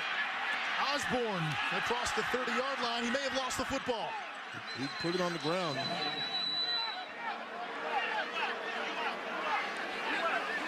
How fortunate. Texas Southern, the one thing we've seen so far, holding on to the football seems to be a pretty serious issue for them. Yeah, they've put it on the turf several times, and they just got lucky bounces. 4 times they fumbled the football, and they've been able to cover every time. All but one. And the one time they lost it resulted in safety because Alabama State was pinned so deep. Yeah, look at this at the end of the play, trying to get that extra yardage. Ball just takes a lucky hop and goes right back into the belly of William Osborne, the return man. With 46 seconds left in the half, what do you think we'll see, Jay? Oh, they're going to run the ball. I mean, even though they're not going to throw, I mean, they're going to run because they've had success running the football and the run. They're not even going to run, Jay. They're not even going to run. They've had enough. Small's taking the knee, and they'll probably take one more, and that'll take us to halftime. And it's a first half dominated by this Texas Southern defense. Yeah, first drive of the game, they march downfield, they score a touchdown, and then their defense basically has done the rest. They've just put their shackles on Reggie Barlow's offense. As much as they've dominated, to be only up by 11 points, though, that's just a touchdown, 2-point conversion, and a field goal from being tied. So I'm sure Coach Cole has something to yell at his team about in the locker room. That's just what coaches like to do, is yell at players. Only 36 total yards for Alabama State in the first half. And remember, Texas Southern doing all this with one of their top linebackers injured. Shamari Clemens has left the game, and the running back, or I should say the quarterback, Arvell Nelson, not playing due to some team issues. 11-0 is our halftime score. When we return, we'll go to the studio for a preview of some of this season's early bowl games, as well as a preview of tonight's Heisman Trophy presentation. All that and more coming up on the State Farm Halftime Report. That's right after these messages. 11-0, your score in the SWAC Championship here in Birmingham.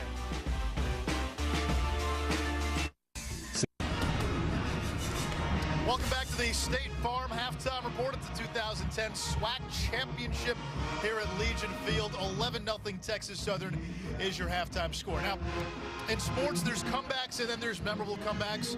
You remember the Red Sox down 3-0, winning 4 straight against the Yankees.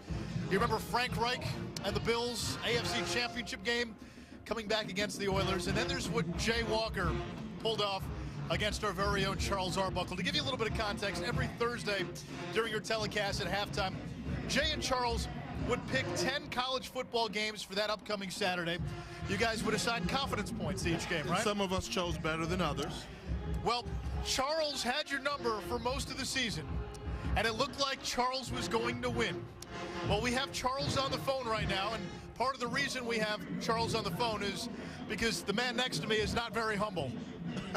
Well, I mean, would you be? I mean, Buck, are you there? Did you really have the courage to show up on my game? Yes, I did, because I'm gonna say it like this. You got that whole belt away.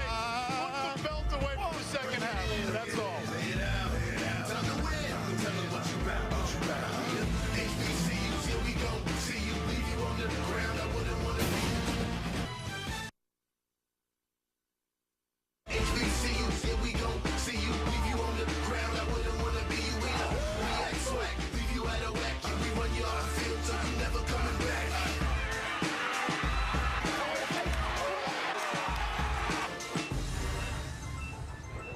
Welcome back to Legion Field, Birmingham, Alabama. We're here for ESPN Classic College Football presented by McDonald's. It's the 2010 SWAC Football Championship, and we're getting ready for the second half. Texas Southern has been the story so far. They lead it 11-0. Charlie Neal, and we'll be continuing to bring you stories and what's happening around black college football here in the second half. Now let's go back upstairs to the guys calling the action, Jay and Anish. Gentlemen. All right, thank you, Charlie. You can sum up the first half in one phrase: Texas Southern's defense. They held Alabama State to under 40 yards. The Hornets ran 2 plays in Tiger territory the entire first half. And then on the flip side of the ball, Texas Southern, they didn't really try to pass it, but they were very successful running the football with Marcus Wright and Rico Smalls at quarterback. Yeah, that's been the dilemma for Alabama State. How do you force Rico Smalls to throw the football? Yeah. He clearly doesn't want to pass. He's just beating you with your legs, and he's a one-dimensional quarterback, but he's having tremendous success. Offensively, quarterback is 30%, 3 of 10. That's not going to get it done in a championship game going against a dominating defense. And Texas Southern, they've been fortunate as well. They fumbled 4 times, only lost 1 fumble, and that 1 fumble they lost, it was right around the 1-yard line, and on the very next play when Alabama State recovered, it turned into a safety. But I mean, time of possession, I mean, that just jumps at you. 2-1. That's getting dominated. You know, we only had the ball for 9 minutes, but when you only have 36 yards total offense, you know, and you're so reliant upon the big play, and give Texas Southern's defense credit, they're doing it on all facets of the game. The defensive line is playing great. They're playing discipline. They're not giving up any big plays. They're making this Alabama State offense look abysmal. And again, Texas Southern, it's been the ground game, 171 yards. They entered the game 14th in the FCS in rushing, averaging 212 yards a game. And really, when you look at the breakdown in the first half, Jay, Texas Southern ran 41 plays. 36 of those or running plays? Yeah, run some more. And I think in the second half, they're not going to get away from the game plan. They're going to continue to run the football. Texas Southern brings it out to the 25-yard line. And that's where we will start here in the third quarter. And, Jay, let's check on your lesson plan. Well, what do you see that you normally don't see from Professor Jay? I have not seen an F all season. But do you think that they deserved an F? The Alabama State offense, I mean, tough game, championship game. You got 36 total yards in the first half, and you gave up a safety. You get an F. Got to improve on that. I hate giving up Fs. The defense, you know, they've done a good job. Great field position for Alabama State. They've done that. Texas Southern, the offense, C-. Those 4 fumbles. They have to be careful, or else that can turn into a D. They've got to get going. But defensively, they've been outstanding, good as advertised. Dominguez is throwing at 30%. They've hit him. They've hurried him. They've frustrated him. Dominating performance by the Texas Southern defense. I will say one thing about the F. Sometimes it's the student's fault. Sometimes you run into a hard teacher.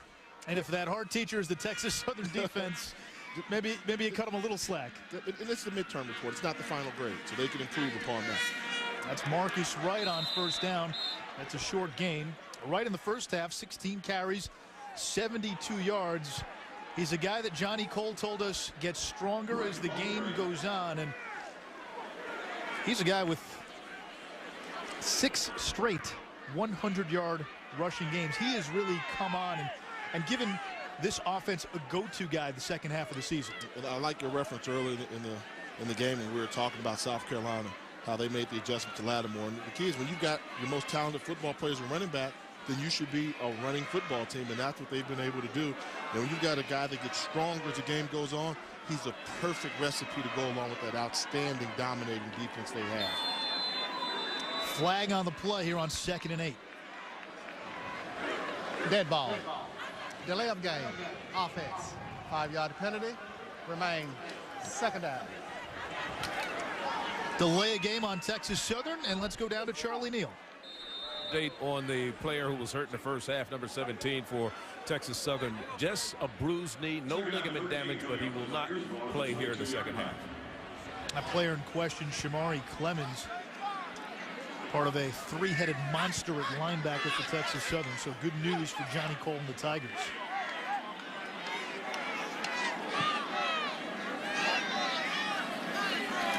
Smalls to throw, throws in traffic. He's got Joe Anderson, and Anderson's got a first down at the 42-yard line, 21 yards on the play. So we didn't see a lot of that in the first half, but there's Smalls starting in place of Arvell Nelson, making a big play. Yeah, I'll show you, Jay Walker. I'll ride out this pass and throw a perfect ball in a very small window. 400 Hornet defenders around the football. He found the one throwing lane in which he can complete the ball. Good play. I'll be quiet. I'll get off your Rico Smalls. That's how you shut up a broadcaster in the booth. Marcus Wright eaten up right at the line of scrimmage. Second down. You know, right away, I see one of the halftime adjustments for Alabama State is, you know, early on they tried to defend the run with 6 guys in the box, maybe 7. Now there's 7 guys around the line of scrimmage at all times, and whenever possible, whenever they're not 4 wide receivers on the field, they're trying to get that 8th defender in the box. And really, if Alabama State can get you to throw the ball, that plays into their strength. We haven't heard much from Kewan Riley and Jaquez Rickerson, but the strength of that team is its secondary. Smalls throws over the middle, tipped, and it's caught Richard Samuel. Boy, that was nearly disastrous. Instead, it's an 8-yard gain. Paying attention. He had a crossing route here. Poor decision where to go with the football. He's dropping back, looking, and has a lot of mustard on this ball here, and it gets tipped up in the air, almost intercepted by the Alabama State defender, but a great job of readjusting, coming back to the football. Yeah, that was Joseph Warren, and not Richard Samuel, who hauled that one in. It'll bring up 3rd down and 1 from midfield.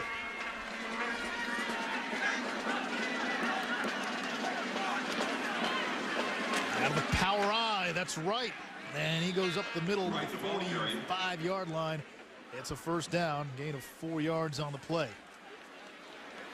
You know, and good teams that are competing for championships, 3rd and 1, 3rd and 2, no problem converting. Get a power running game, figure out how to wedge the ball in there and just run hard. You got a good running back in Marcus Wright who gets stronger as the game goes on. And once again, Texas Southern kind of imitating the recipe they used in the first half, running the football effectively, eating up that clock, and trying to wear down the Hornet defense.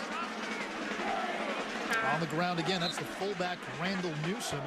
So they ran behind him so many times in that power eye. This time they let the fullback run, and Newsom gets 3. Carr on the stop.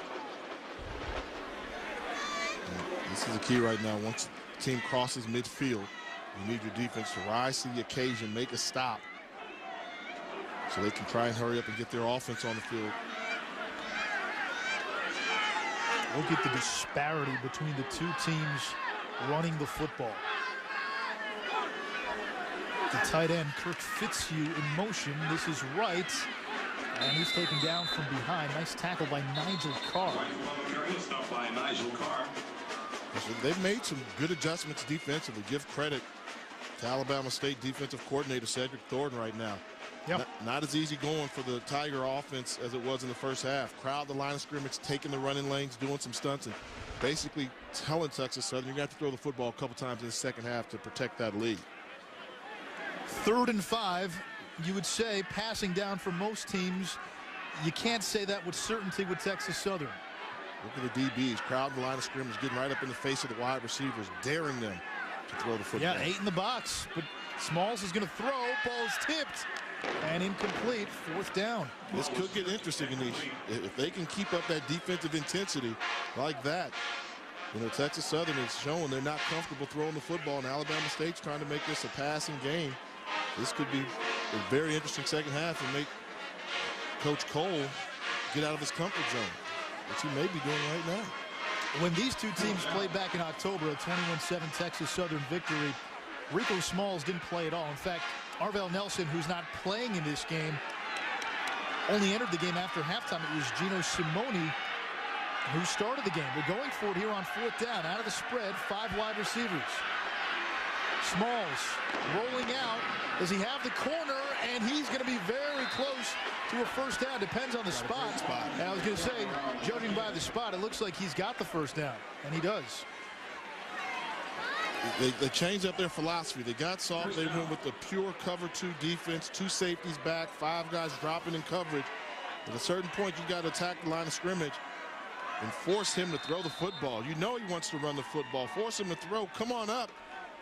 He slid sideways and split the defense and picked up the first down. That was the 25th 4th down attempt on the season, 12th conversion. A run here on 1st down, right to the outside. Breaks 1 tackle, and he gets to about the 29-yard line. Finally pushed out of bounds by Donovan Massline. Nigel Carr tried to get him by the ankles, but couldn't. What a huge opportunity missed by the Alabama State defense. 4th and 5. You allow your quarterback to run forward, and you know that's what he wants to do. Could have gotten your offense on the field with good field position. More times than not, defenses can't overcome, teams can't overcome missing those big opportunities. Whistle blows. Alabama State. Looks like we've got a timeout. Alabama State and Reggie Barlow charge timeout. Used their first timeout here in the 3rd quarter. It'll be 2nd and 5 Texas Southern when we come back. The Tigers less than a half away from a... Style points don't show up in the box score. Talking a good game has never won a championship. Welcome back to Birmingham in the SWAC Championship. Let's take a look at the road ahead, brought to you by Lexus. The 2nd edition of the HBCU All-Star Game will take place next Saturday in the Georgia Dome in Atlanta. And among those on the West squad is Akeem Barton, a young man from Tuskegee. He's a running back, 5'11" senior, who led the SIAC in scoring with 18 touchdowns. Then there's scrambling running back Frank Warren, the nation's 3rd leading rusher, 1,537 yards and 18 touchdowns. And Arkansas Pine-Bluff receiver Raymond Weber came within 1 reception this year of tying Jerry Rice's single-season record, finishing the year with 101 catches. Now let's send it back upstairs to Anish and Jay. Gentlemen. Both these schools certainly familiar with Akeem Barton of Tuskegee. Tuskegee beat both Alabama State and Texas Southern. As Joe Anderson can't hold on to that throw from Rico Smalls. Maurice Tate applying the pressure. It'll bring up 3rd down, and again, another 3rd down. We'll see what this Alabama State defense can do it seems Texas Southern, they just keep finding ways. I should say a fourth down now. Yeah, it looks like they're going to. A third down, rather. They'll try and do it, but you see when he throws a football and you make him throw, not quite as accurate as you would like the starting quarterback to be. So he's not the starting quarterback, though. Yeah, playing by default. But let's see if Alabama State gets soft and play soft zone coverage. Do they get aggressive, move the defensive backs, and crowd the line of scrimmage? This is Marcus Wright looking for a hole. Found one, but he might have gotten maybe a yard, maybe two to bring up fourth down. They already went for it once on this drive on fourth down. Do you do it again? Oh, I think so. You know, unless you feel you're definitely in your field goal kicker's range, that's what you got to do. And see Coach Cole getting animated over there. You know, one thing I just want to say, going back to some of the points that Charlie talked about there, I mean, what a record-shaking year for some performers in the SWAC conference. I mean, Frank Texas Warren's Southern has called their first time out, second half. You know, running the football the way Frank Warren ran the football to Graham, and outstanding. Raymond Weber, the go-to guy. We saw him up close and personal. What a phenom he was. So congratulations to those guys and much continued success. Charlie. Well, you know, you talked about the West squad and some of those players. How about the East squad? It starts with Norfolk State running back D'Angelo Branch, the nation's 8th leading rusher, over 1,300 yards, and he had 13 touchdowns. And then you go south to Florida, and Florida A&M running back Philip Sylvester. He was the MEAC's number 3 rusher with 968 yards and 10 touchdowns. And then, of course, on the defensive side of the ball, you got to look at David Irby from South Carolina State. He was the MEAC's Defensive Player of the Year. He led his team in tackles. He also had 5 sacks and 11 tackles for loss this season. The kickoff for that second annual HBCU All-Star Bowl will be next Saturday, 2 p.m. in the Georgia Dome in Atlanta. Gentlemen? Certainly we're looking forward to it. I mean, some of the top players that at least we've gotten a chance to follow throughout the season, and a chance for them to showcase their skills to the rest of the nation. Robert Hashon for a field goal, looking at about a 45-yard attempt. That would match his career long. And now a whistle.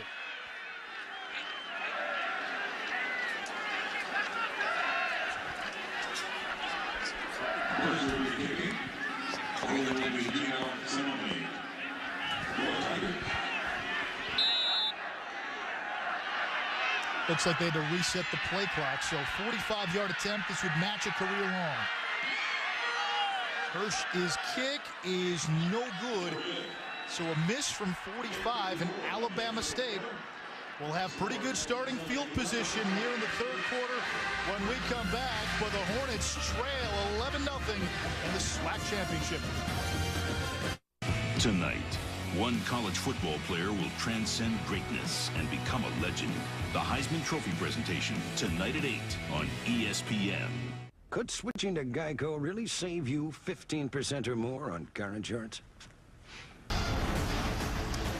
That's offensive coordinator for Alabama State, Melvin Spears, traditionally known for having a wide-open, fun-and-gun-style offense, but boy, it has been a challenge to do anything against this Texas Southern defense so far.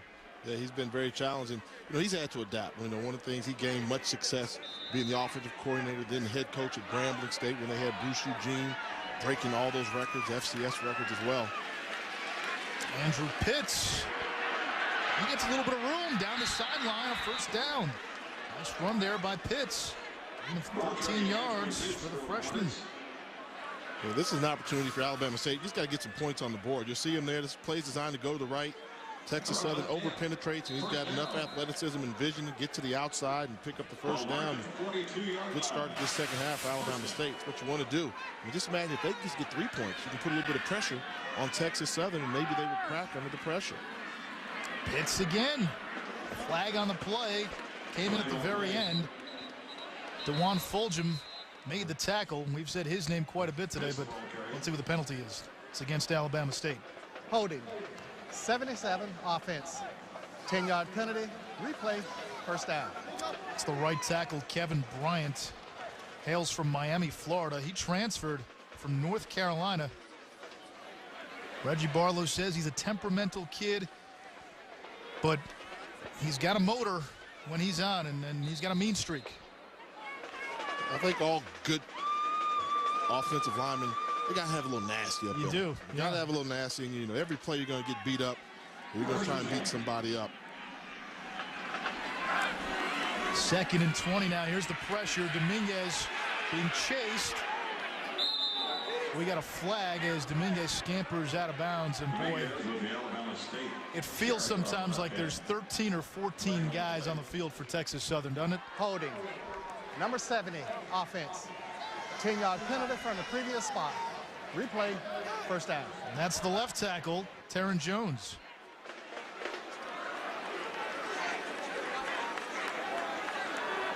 Well, that's Shamari Clemens. Left the game earlier, junior linebacker, former free safety, 7.5 sacks, 2 picks this season, a big part of their defense. Left this game earlier, and he is now out on the field but on crutches. Yeah. When you're facing, what, the number 2 defense in the FCS, that doesn't bode well. 1st and 30. Toss play to Pitts. And he's dropped. Looks like he got back to the line of scrimmage. Yeah, I mean, that's a tough one. You know, the lesson plan for them was to have success on 1st and 2nd down. And I mean, are they looking for an F-? I mean, they've got to pick it up. And at this point, you got to realize, okay, if you're not going to have success on 1st and 2nd down, then at least start making some pass attempts downfield. Some incomplete passes. They're trying to run the football, getting penalized and getting tackled for loss behind the line of scrimmage. At a certain point, and it should be more sooner than later, you got to say, hey, let's just chuck it downfield. Maybe we can get a guy like Landon Jones to make a play, or Nick Andrews to step up and make a great catch for us. Nick Andrews is the go-to guy. We have yet to call his name. Dominguez again. Everything broke down. He'll throw it downfield, and that's over the head of Nehemiah Henry's intended receiver. Nothing is ever settled back there, and a lot of it is because Texas Southern can generate a pass rush without blitzing. Yes, they can, and the secondary just gets to sit back and do it, and they've got discipline in their secondary as well, too. So as much time as he has, there's still black jerseys that are around there. Sound fundamental defense being displayed by Texas Southern. Coach Barlow just has that look on his face like, what do we do next? All right, it's 3rd and from Birmingham to about Montgomery right now. They have to get to the 48-yard line of Texas Southern for a first down. They're at their own 22 right now. Heave it. At this point, heave it downfield. It's just like a punt. If they intercept it, it'll be just like a long punt. Dominguez over the middle, and it is incomplete off the hands of Nick Andrews. Actually, Jordan McFadden, the intended receiver, and 4th down coming up. Anthony Spade on to punt it again. He's been a busy man today. The frustration starting to set in. And now they're going to start to have that finger-pointing offense. You didn't do what you were supposed to do. No, you didn't do what you were supposed to be. Never a good sign on the offensive side of football. 5th punt for Spade. William Osborne catches it at his 38-yard line, and he's going backwards. 2nd time he's done that today.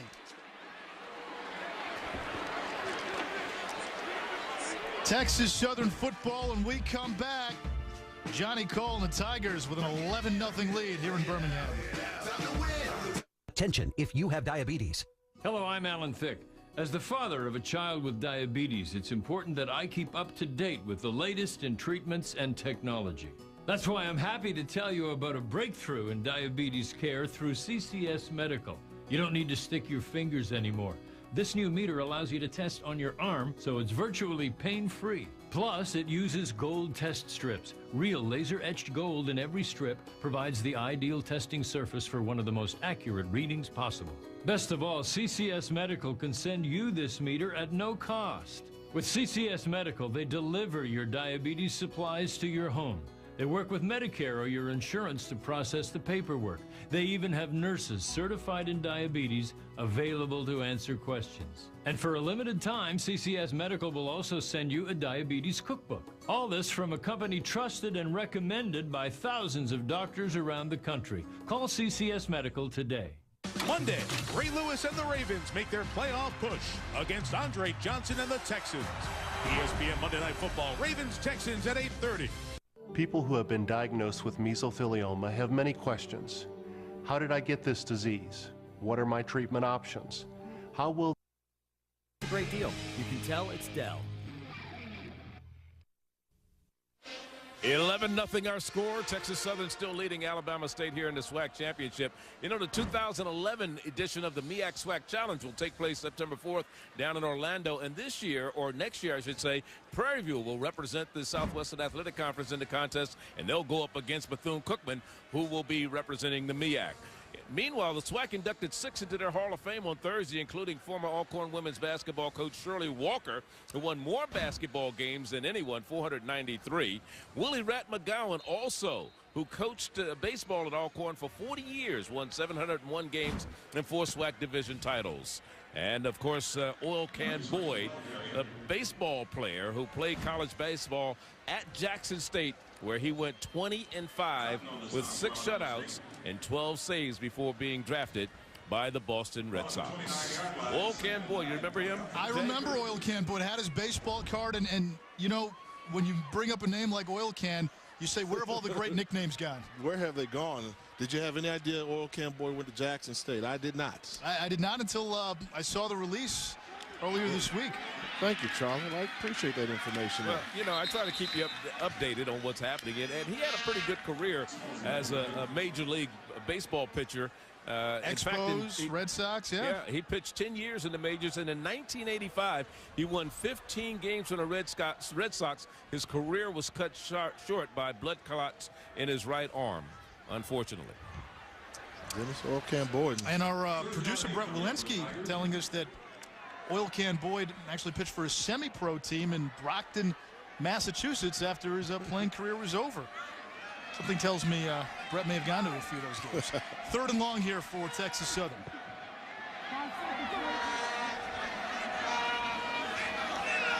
Alabama State showing blitz, but they back off. Screen pass. This is Wright, and his second effort there may have gotten him the first down. It depends on the spot. It's going to be very close. Wow, I mean, what a difference. And you talk about a defense that attacks and one that swarms. I mean, if this is Texas Southern, they would have had guys all over the ball the moment it left the quarterback's hand. Alabama State, a little passive, a little looking around, coming up. Poor job of tackling. He shouldn't have even been close to the first down, but a great effort by Marcus Wright.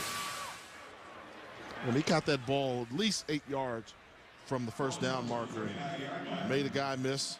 Second effort, and I believe he picked up this first down. He did get the first down. The scoreboard says 1st and 10. Now they do signal.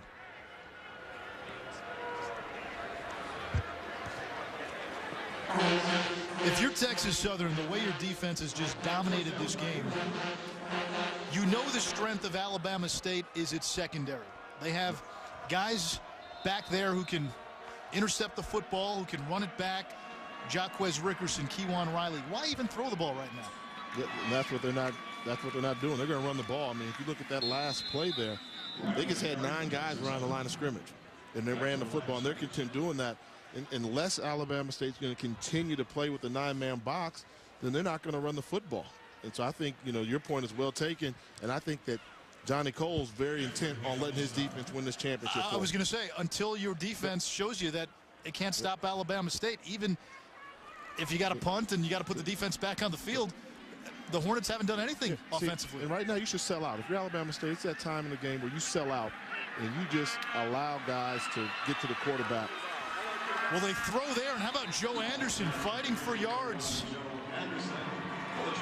Gets down inside the 40-yard line, 22 yards on the play. They seem to be at least picking their spots where they throw, and they've been successful. I mean, this right here, they're trying to play zone coverage, but you're looking in the backfield, so they catch a guy that's falling for the play fake, and he's up there with the quarterback when he should have been in the back in the secondary playing that outside divider. Nigel Carr, number 12, the outside linebacker. Another quick screen. Alabama State looked to have that one read right away, but a nice second effort by James Davis, and he gets 5 yards instead of what looked like maybe a yard or 2. Yeah, you know, fatigue starting to set in, and, you know. Good point. And unfortunately, I think reality was starting to set in. I think the defense is kind of giving up on the offense. I mean, they've played a great football game defensively, holding the team to 11 points in a championship game. And, you know, they've gotten it done, but the reality started to set in, and, you know, our offense isn't going to do it. Jay, you played, put yourself on that sideline. What does 11-0 feel like at this point?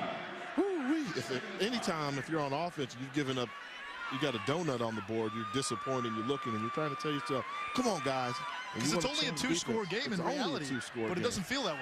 No. Dead ball. Delay of game. Offense. 5-yard penalty. Remains second down. Another penalty on Texas Southern.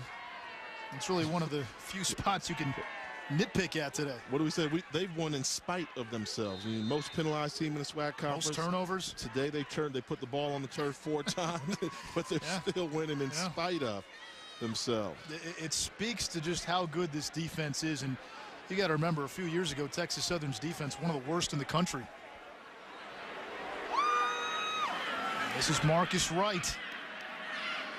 And he pushes forward. Gets to the 33-yard line. It'll bring up 3rd down. I think this is one of those points where this might be 2-down territory. If it was early in the game, I'm sure it would be. And this is one of those points where you analyze, how did Texas Southern get to where they are? You know, considering, you know, they were down and out, and Johnny Cole came in there, and he's at that point with the program where he feels that we can recruit in the state of Texas now. And I think that's what's setting up this program for the long haul. Smalls will throw. They sent the corner that time. Right, the catch. He's got space.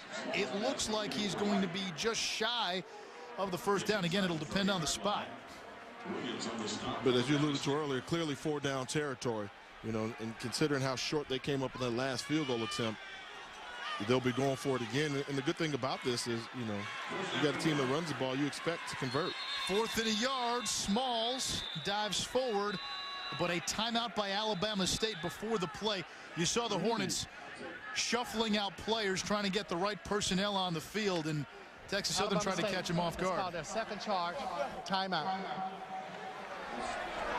I don't know if he would have gotten it. The quarterback sneak, it would have been very close. Let's look at that last play once again.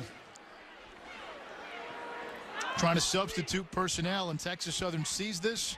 They're trying to get the play off, but Reggie Barlow calling timeout before the Tigers could run the play.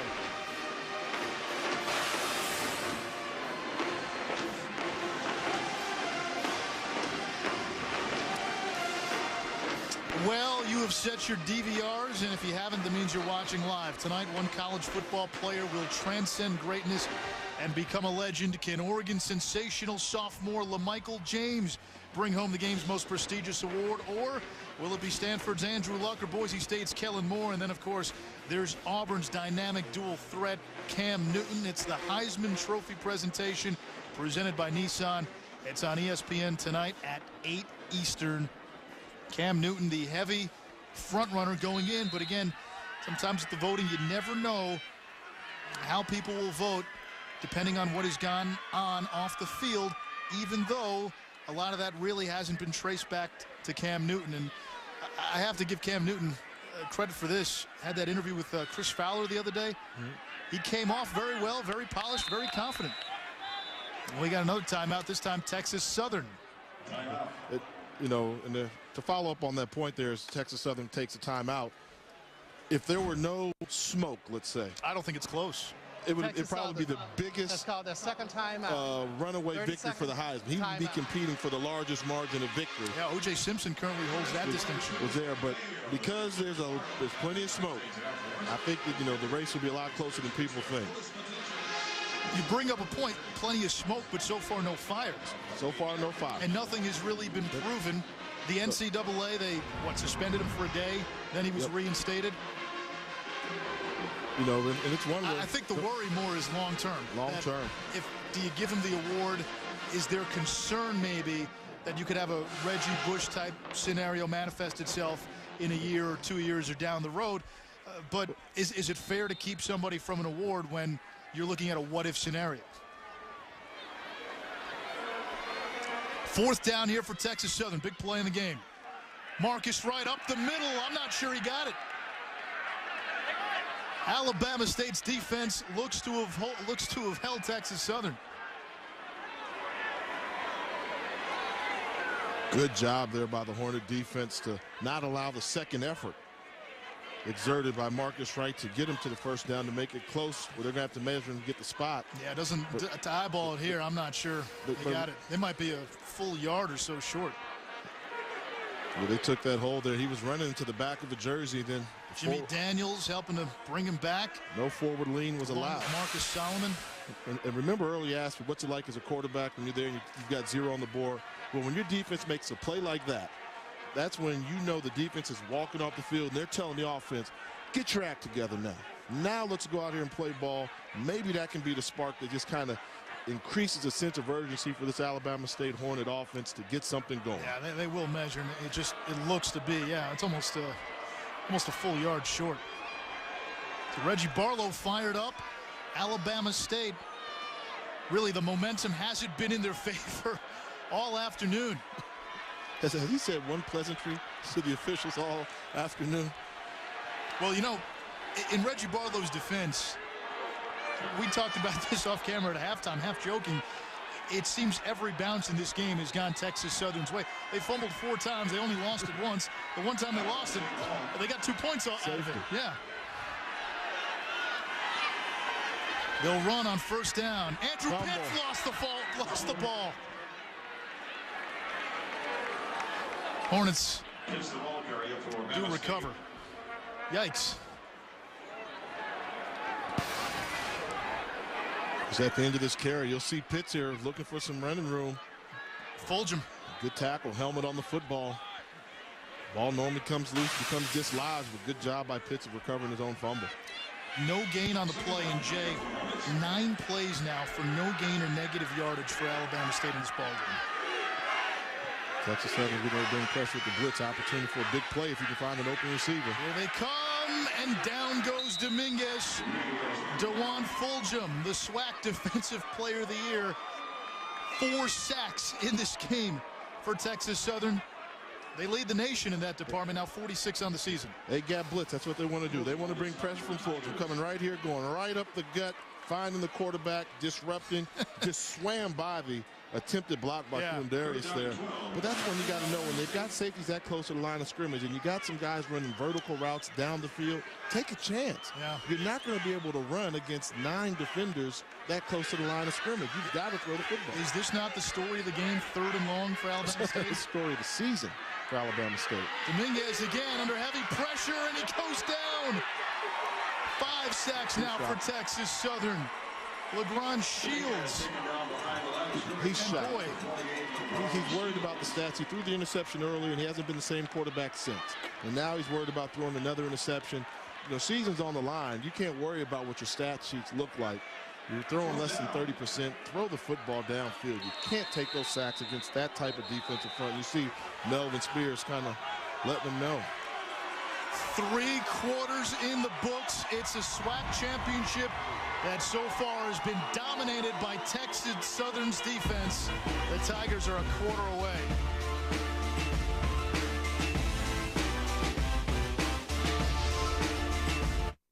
Pony. You're looking at the State Farm game summary. Texas Southern's defense. Look what they've done to Alabama State. The Hornets 39 total yards. In fact, more penalty yards than total yards. Alabama State. They haven't crossed the Texas Southern 47-yard line. And Rico Smalls, backup quarterback, playing for Texas Southern in place of the starting quarterback, Arvell Nelson. Team holding him out due to issues regarding his eligibility. As Anthony Spate punts this one, and here goes William Osborne. Down to the 36-yard line of Alabama State, and if Texas Southern can get a score here and make it a 3-score game, a touchdown would do that, they got a chance to put it away. Early season flashback, Texas Southern. This was kind of the win that announced how good this Tiger program was when they beat Grambling. Come from behind victory, a 41-34 win. And that's Arvell Nelson, a touchdown in overtime. And then they stop Grambling in OT.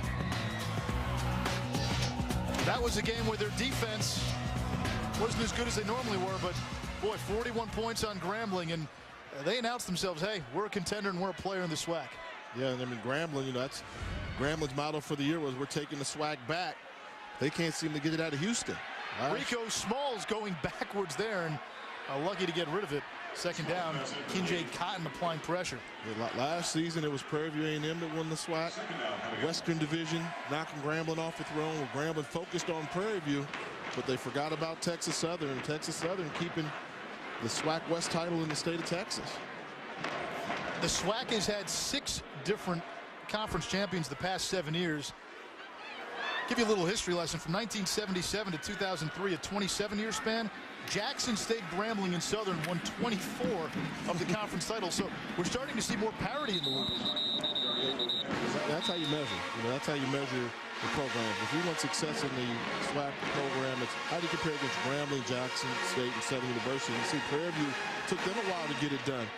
But now there's been some turnover and some parity, which is good for the conference. Let you know, and you got the Alabama schools that got there, Alabama A&M, and when you go down a little bit further, you'll see that Johnny Cole, Elsie Cole brought the Alabama State program so close as well. So somebody jumped here on third down.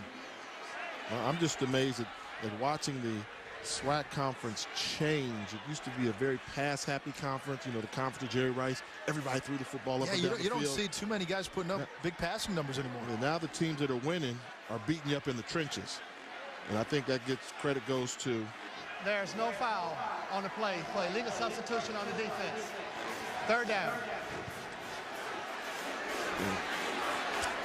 Don't forget, after the Heisman Trophy presentation tonight, it is The Pony Excess on ESPN, part of ESPN Films' critically acclaimed 30 for 30, the rise and fall of the SMU Mustangs, the story of greed, power, and corruption in Dallas that spilled from the oil fields onto the football field. SMU, of course, famously given that death penalty, and boy, not only a crushing blow to their program at that point, but it really set them back almost 30 years. Those are just allegations.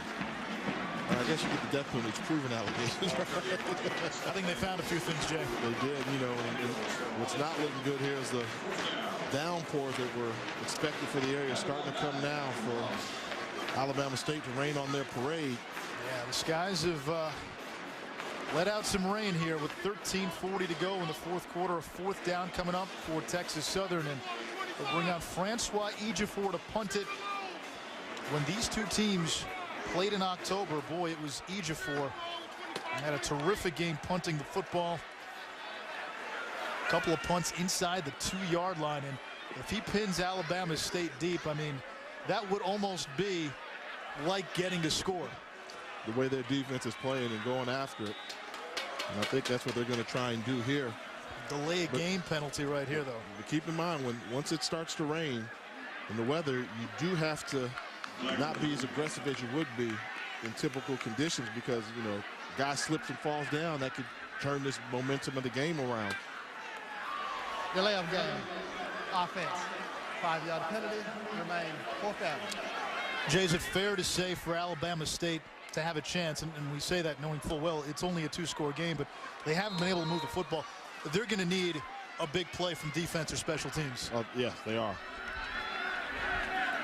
Ejiofor gets the punt off. This one bounces at the 5-yard line and goes into and out of the end zone. Alabama State ball at its own 20-yard line. Can they muster a comeback here in the final 13 minutes? Texas Southern up 11-0. Our power trips to D.C. are a family affair. Welcome back to the SWAC Football Championship. It's time now to bring the flavor of today's game, brought to you by McDonald's.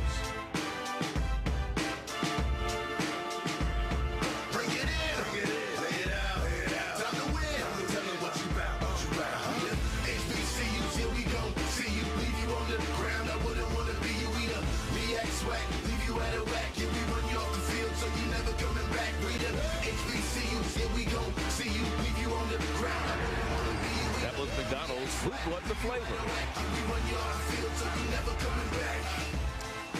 Thank you, Charlie. And that's Nick Andrews. We have not said his name much at all today. He is an all-conference type wide receiver. And so far, Alabama State is struggling to get him involved into their offense. In fact, they've struggled all around on offense. The running game hasn't really been there. The passing game has been ineffective. From their own 20, Dominguez's pass is batted down by Marquise Jackson, but Let's go back to Alabama State's last game. They lost in the Turkey Day Classic to Tuskegee, a Division II school. They struggled offensively in that game against a very good defense. When they finally started moving the ball in the fourth quarter, it was because they started targeting Nick Andrews. Yeah, Nick Andrews came through with some phenomenal catches to get his team within striking distance in that game. And you've got to ask yourself at this point in the contest, with time slipping away from you, when do you give your big play receiver an opportunity to go and make a big play? Man coverage, bottom of your screen. It's Charles Payne. Dominguez again facing pressure, screen pass, and that's going for negative yardage. Quindarius McKibben making it an incomplete pass, so it'll be a third down. Last time Alabama State was shut out, October 30th, 2001 against rival Alabama A&M, and we're being told we've never had a shutout in the SWAC championship game. Yeah, in a conference that prides itself on offensive fireworks, you don't expect to see shutouts in the SWAC championship game. But when they got shut out, when Alabama State got shut out by Alabama A&M, that was here in the same stadium for the Magic City Classic. 3rd and 10. Dominguez goes down. Sack number 6. And guess who? DeJuan Fulgham, the SWAC Defensive Player of the Year. You saw the wag of the finger, as if to say, don't even think about it, Alabama State. Just spy in the middle of the field. You've got to know, anytime you plan on running up the middle, Fulgham's going to be somewhere around there. That time wasn't even a blitz, just great recognition. They kept an extra running back in the block. Spate gets the punt off. It's a short kick taken by Osborne in midfield, and he is devoured. Solid special teams coverage by Alabama State, but Texas Southern will start at midfield. They're a little over 12 minutes away from their first SWAC title since 1968. John Mapes is 42. Mortgage, marriage. ESPN's College Football is presented by McDonald's. I'm loving it. As you look at Ashton McClellan, the son of the Texas Southern Athletic Director, Charles McClellan, enjoying himself here. And, of course, the finalists for this year's Walter Payton Award that goes to the top offensive player in the FCS. The finalists, well, one of the players that's been announced as a finalist is Frank Warren from Grambling State University. Frank Warren had a fantastic year this year, leading the G-men of Grambling. He's the 3rd leading rusher in the nation and 5th in points per game. Also on the list, Jackson State quarterback Casey Terrio, who threw 31 touchdowns this season while running for another 10. He led the SWAC with 3,600 total yards. And there you see another play by Texas Southern. And, of course, Arkansas Pine-Bluff wide receiver Raymond Weber finished the season with 101 receptions, 10 touchdowns, coming within one of tying Jerry Rice's single-season mark. And the Buchanan finalists, which honors the top defensive player, include safety Eugene Clifford of Tennessee State. He led his team in tackles. And the Hampton defensive tackle Kendrick Ellis, who had 15 tackles for loss this season. And then the finalists for the Eddie Robinson Award, which goes to the Coach of the Year, include Bethune-Cookman coach Brian Jenkins, who led the Wildcats to a 10-2 record and a number 13 ranking. Jenkins also named the AFCA Region 2 FCS Coach of the Year. And Alabama State coach Reggie Barlow, who has the Hornets in today's SWAC championship game after 4 straight losing seasons. He's a candidate for the Eddie Robinson Award. And of course, you know, gentlemen, that all 3 of those awards, the Peyton, Buchanan, and Eddie Robinson Award, named after SWAC legends. Indeed, and thank you, Charlie. Reggie Barlow, I think he would trade in a SWAC title before he'd get a Coach of the Year award, but his team is going to need a defensive stand and perhaps a big play from this defense. It's 2nd and long for Texas Southern. 11:45 to go in the ball game. On the ground, Marcus Wright turns upfield, and he is into Alabama State territory before driven out of bounds by Brandon Roberts. What a job. You're looking at those awards there. What a job by Brian Jenkins, Bethune-Cookman. I mean, the fact, the undefeated first year there in the MEAC Conference, going to postseason play, then just got bit with some bad luck. I mean, you lose your offensive player of the year, quarterback Matt Johnson, last game of the year, and you don't have him in the playoffs, but they still were competitive. I think we were both thoroughly impressed with the job he's done down there in Daytona. Marcus right, by the way, Jay, with that last run, over 100 yards for the 7th straight game, and he is now within striking distance of the school's all-time single-season rushing record. Needs just 18 more yards. Smalls to throw here on 3rd down. Backs up, floats one down the sideline, but it goes out of bounds near the Texas Southern bench. 4th down. And Texas Southern, I think, would be willing to play this game. All right, it's 4th down. You're punting from midfield. Let's see if Alabama State can drive the length of the field. And, oh, yeah, they're going to have to score twice just to tie it. Yes, like as if they're saying, hey, we dare you to score. We dare you to score on us. And at this point, we dare you to even cross midfield. They've only crossed midfield once, and they've had 2 plays in Texas Southern territory. None past the Tiger 47. Ejiofor, his punt is blocked. We talked about a big play they might need. They got one from special teams, but then Alabama State puts it on the ground. The Hornets, though, have recovered, and they'll start inside the Texas Southern 40-yard line. So we talked about needing a big play from either the defense or special teams. Donovan Massline, number 32, blocked the punt. 5'8", 160. Nearly blocked one earlier in the game. Was actually called for running into the kicker. Here he blocks the punt, and Alabama State recovers. Nice hands there by big number 59, Kinjay Cotton. The defensive line, did you see that? I mean, that ball was there. He looked the ball into his belly, and since he plays defense, he knew there was a sense of urgency to try and get the ball to the end zone. Well, that was the big play we said they needed. Can they capitalize? This will be just their 3rd play in Texas Southern territory. Here we are with 10:30 to play in the 4th. Dominguez throws downfield, and he had a receiver, but it's over the head of T.C. McWilliams. Yeah, T.C. McWilliams, we talked about how Nick Andrews has been their go-to guy throughout his career, but T.C. McWilliams is that guy that's got that little something special that they like. He was hampered at the end of the year. A little banged up. Got banged up, but now he's just now getting into health, and he's one of those playmakers that they consider a difference maker. That could have been a huge play had Dominguez thrown a more catchable pile. Andrews in that first meeting did have a 67-yard touchdown catch, but he is without a reception so far. And again, Andrews, an all-conference type player. On 2nd down, low snap. Dominguez, he'll run. Bumped out of bounds. He lost the football, but he was already out of bounds at the 32-yard line. So just do a hot. This is a hot read. You got 3 wide receivers on the side where they're bringing the pressure from. You'll see the pressure is coming from over this way. Hit one of these wide receivers coming across the field there. There's a weak spot in that defense. It's called a hot read. It's passing 101. But he just sees the blitz coming. He decides to take off right away and run. All right, Jay, this is uncharted waters for Alabama State. It's 3rd and 2. We're used to seeing 3rd and 12, 3rd and 10, 3rd and 15. This is manageable. 4 wide receiver set. They got blitz again. There's the pressure. Dominguez going long. There's a flag on the play. That's going to be pass interference. They went for Nick Andrews that time. And the key there was the blitz protection pickup by the running back, and they saw the stunt, hit it, gave time for Dominguez to deliver a ball down the field.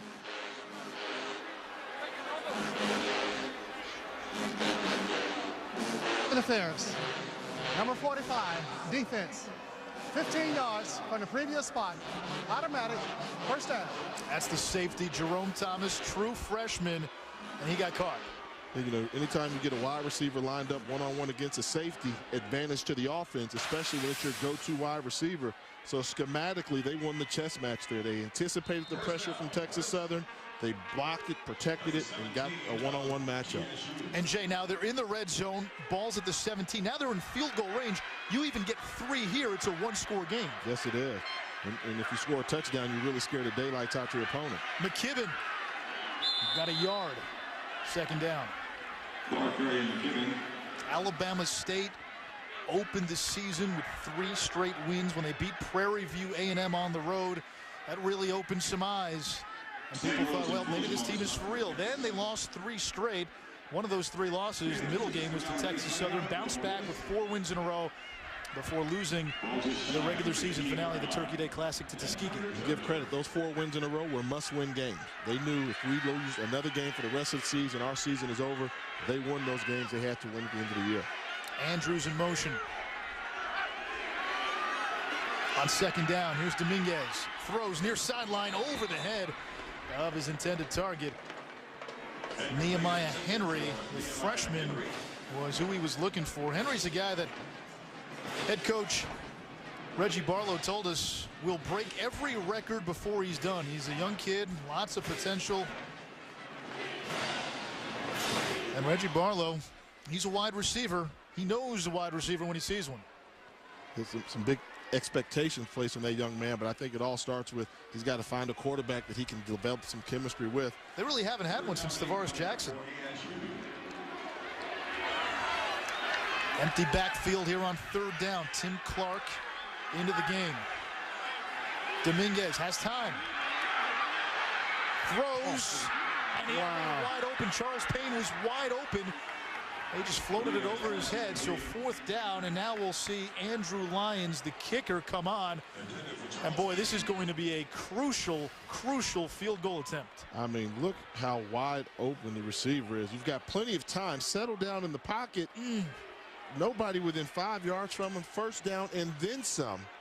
You would have had a first and goal situation had he just made a better throw. Choosing to go for it now. I don't know. Down by 11. Their defense has kept him in the game, yeah. Devin Dominguez only 3 for 17 in this game. Here comes the pressure. Dominguez gets rid of it. He's got Andrews. Finally, Nick Andrews. First and goal, Alabama State. That was the hot read we were talking about. They want to bring that pressure up the middle. There's a weak spot in the middle of the defense, and they took advantage of that there. Get your best receiver close to the middle of the field. They bring the blitz up the middle. Somebody gets replaced. Basic hot read coming from the outside. He stood tall in the pocket, made a great throw. First down, Hornets. So first and goal, now ball at the 4-yard line. Now, know this is 4-down territory. If you're the quarterback, know this is 4-down territory. Play action, end zone, incomplete. Andrew Tate, intended receiver.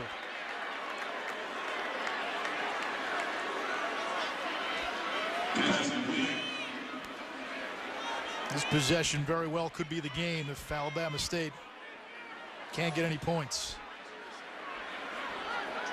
Reggie Barlow, you saw him a moment ago, led his team, his alma mater, to a SWAC East championship. They were picked to finish near the bottom of the division, picked to finish 4th, end up winning the conference. Now trying to rally from 11-0 down. A run here on second and goal, nothing. That's Jerome Thomas, the safety. Burned a couple times on this drive, the pass interference call. And then Nick Andrews, the first down catch, that was again on Thomas, but that time came up from the safety position to make the tackle. Yeah, and what do you gain against bringing it in tight, packing it in tight against a very aggressive defense? I think the success they had was when they spread them out a little bit. Yeah, but again, 4 of 17, 4 of 18 now throwing the football. And the first time these two teams played, Dominguez was 2 for 9, 2 interceptions. He threw as many passes to the other team as to his own team. Nehemiah Henry may have jumped on that near sideline. False start. Number 6, offense. 5-yard penalty. Remain. Third down. All right, now you got to reevaluate. Is it still 4-down territory? Considering where you've gone, the direction you've been going since you got the ball inside the red zone, your red zone offense may not be up to par. So I would think at this point, you can kick the field goal. Yeah, unless you get it somewhere close within the 2-yard line and you can make it, 4th and less than 2 or 3 yards.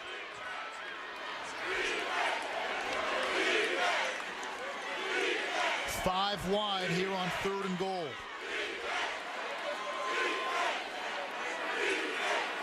No blitz here from Texas Southern. Dominguez throws it, and it's dropped by Payne.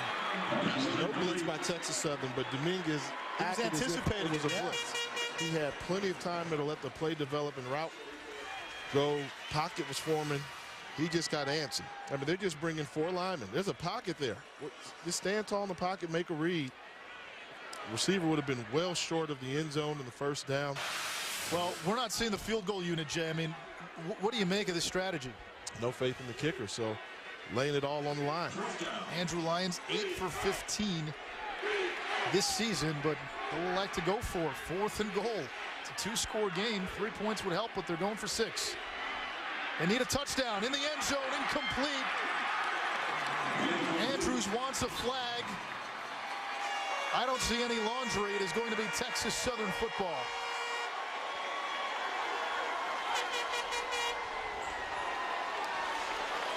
And you just heard a roar from the Tiger contingent here at Legion Field. A stop by Texas Southern on 4th down. They're a little over 7 minutes away from a conference championship. Are you ready for your talk, sir? Just going over how Geico helps people save in even more ways. Alabama State's failed 4th and goal attempt has given Texas Southern the football with 7:11 to go. It is 11-0 Tigers. Tomorrow night, it's ESPN's Bowl Mania special, breakdown and rank. All 35 bowl games will help viewers fill out their Bowl Mania game on ESPN.com and provide detailed analysis. Hosted by Kevin Negandhi with Ed Cunningham and Robert Smith. Todd McShay will be on the big board. It's the Bowl Mania special, Sunday at 8:30 Eastern. It's presented by Chevrolet Cruze. Now, if you're Texas Southern, you probably take your own sweet time after the clock starts rolling. Rico Smalls, backup quarterback. His team up 11 points. A run here on 1st down, and that's going nowhere. Marcus Wright stopped for a loss. Let's go back to that last drive for Alabama State. They had 1 4th down. They went for it. They got a 1st down. Had they kicked it, it's a 1-score game. It would have been about a 35-yard field goal. Then they had another 4th and goal. They needed a touchdown, didn't get it, and now it's a 2-score game with about 7 minutes to go, whereas even if you got the 3, you still only need 1 score. I mean, I'm just trying to think where Reggie Barlow is coming from there. I understand you don't change his philosophy. If you go for it on 4th and 9. But you need 2 scores at the end of the day anyway. I got you. I agree with you, but I'm saying his philosophy. On the defense, more than 11 men in the formation, 5-yard penalty, 2nd down. You know, just to make it simple, you say, hey, if I'm willing to go roll the dice on 4th and 9, why would I not roll the dice on 4th and 6? You know, so that was a challenge there. All right, but you're around football coaches a lot. Yes. A lot of these guys are worst-case scenario guys. Worst-case scenario, you get 0. Now you still need 2 scores, but with less time. Agreed. A run here on 2nd down. And what we tell you about Marcus Wright, he gets stronger as the game goes on. You sensing it? Yes, I am, but let's go back to that last point again. I'm starting to have it make sense a little bit. They got the ball on a turnover. Okay. And so prior to that, they had not been able to cross midfield. So maybe his thought process was, we got to get this touchdown now, and then maybe if we're fortunate enough to cross midfield again, we can try and kick a field goal, you know, a long field goal. But we can't move the ball down on them twice. We won't get the ball this close to the end zone again. I might tell you how much faith that Alabama State coaching staff has in its offense right now, and a lot of that is because of Texas Southern's defense. It has been a blanket. Right on 3rd and short is going to be close. And that was one the Hornets wish they could have made a stop there to try and force 3 plays and then get the offense back on the field, but it looks like they're going to come up just a little bit short. Should be a 1st down for Texas Southern, and now at that stage of the game where after every play, you're looking up at the scoreboard, seeing how much time is ticking off the clock. Marcus Wright, by the way, 10 yards away from setting the school's single-season rushing record. And if you're Johnny Colt, if you read his quotes and talked to him, he'll tell you how much that first win in October against Alabama State meant to him. What would this mean to him, given all that's gone on when he was at Alabama State and where he is now with Texas Southern? I mean, it just speaks phenomenal. I think there's never been a question about Johnny Cole's ability to coach. You know, I think there's always been a question of, well, will he have what it takes to get over the hump? And I think right here, to go back to your alma mater and to really build a program that you think is going to compete year in, year out, not a one-year wonder, shows what a job he's done and how he's matured and the expectations he's starting to bring to the campus down there in Houston. Johnny Cole has embraced Marcus Wright Marcus Wright is now the school's all-time single-season rushing leader after that last run. And boy, it has been an odyssey for that young man. He was the starting running back 2 years ago, got hurt last year, was disciplined. He was suspended by Johnny Cole. Martin Gilbert was the main guy last year, was the team's leading rusher. But Wright came back this year, sort of hat in his hand, said he'd be willing to do the work, willing to be the program guy. And what a terrific season he has had. We're talking about 1,200 yards rushing. Took a big hit there from Donovan Massline. But Texas Southern right now, the clock is its best friend. And it's stopped now because there's a man down, but it was moving. Yeah, that's Massline there, and I think, you know, the hard running by Wright, probably his knee might have kneed Massline in his head. And a collision out there. And Johnny Cole, he was, as you were saying, he was at Alabama State. He was an assistant. He was the offensive coordinator. His brother was the head coach. And they did have some success there while the two were there, but it was sort of what happened in the aftermath. Reports came out that some rules were broken. There were some NCAA violations. And the regime that took over after, that was Reggie Barlow's regime, they had to pay the price for that a little bit in terms of losing scholarships, probation, and this is the last year that they're on probation. Yeah, you know, and it's a love-hate because I will say the Cole brothers are loved in Montgomery, Alabama. Right. I mean, they still love them there, but yet they love Alabama State more. So there were some folks that were divided in Montgomery, but I think at the end of the day, you know, they're Hornets first, and you know, I think they're proud of Johnny Cole and the job he's done. I had an opportunity to talk to Johnny and LC yesterday at the practice, and LC Cole's the older brother of Johnny Cole. And, you know, it's funny, when the older brother, when they had all the success, it was always the offense that was carrying everybody, the big play offense, and LC would always say, we got to get tighter on defense. Well, the year when Johnny looks like he's on his way to win the championship. Number 70 offense, 10-yard penalty, previous spot enforcement, replay, second down. That's now Matt Hardick again, third holding penalty on him. Yep, but the moment they win a championship, it's the defense that wins the championship. And you know what LC was saying? I've been telling him that for years, Jay. Defense wins championships. Hey, he finally got the message across to his younger brother. How about a little credit also to Texas Southern's defensive coordinator, Kevin Ramsey. When he took over, Texas Southern's defense was giving up about 39 points per game. They were 114th out of 118 FCS schools. He switched the scheme from 3-4 to 4-3. You saw massive improvements last year. They were in a lot of games last year. They had a winning record last year. And then from last year to this year, that defense has taken that next step, and they went from being one of the best to maybe the best in the FCS. That's a phenomenal job. And, you know, and the credit goes to this coach staff. I mean, most of the players that were previously here under Steve Wilson, most of those guys were gone, kind of got ran off the program a little bit, brought in some transfers and had a mix of players. And now this is his program. And, I mean, they're lined up to have better years. You look at Marcus Wright, he's just a junior now. I mean, they've got Rico Smalls, a quarterback who's going to be able to play, that's battle-tested and proven that he can play. This is a team that's going to be very interesting to beat. You got a new stadium coming. You can help go recruit some more players to come to. It certainly helps. I mean, you're in Houston. I mean, that is a big metropolitan area in the state of Texas. And, you know, we know a 3-star recruit in Texas, a 2-star recruit in Texas, and a few other states, there may be 4-star guys. Yes. And not to say that, you know, an FCS program will often get those guys, but, boy, there are a lot more hidden gems in Texas than there are in, let's say, Rhode Island or Nebraska or Wyoming. I mean, you know, I'm throwing just some states out there, but guys who may get overlooked in the state of Texas, sometimes you can find some really good players. Yeah, I mean, Johnny Cole was well aware of that when we talked to him. I mean, he said, I don't have to go anywhere. He said, I mean, you know, we had early on when we got here, there wasn't enough Texas on the roster. Our goal is to go bring Texas back to the roster. You look at that, 46 players on Texas Southern's football team from the great state of Texas.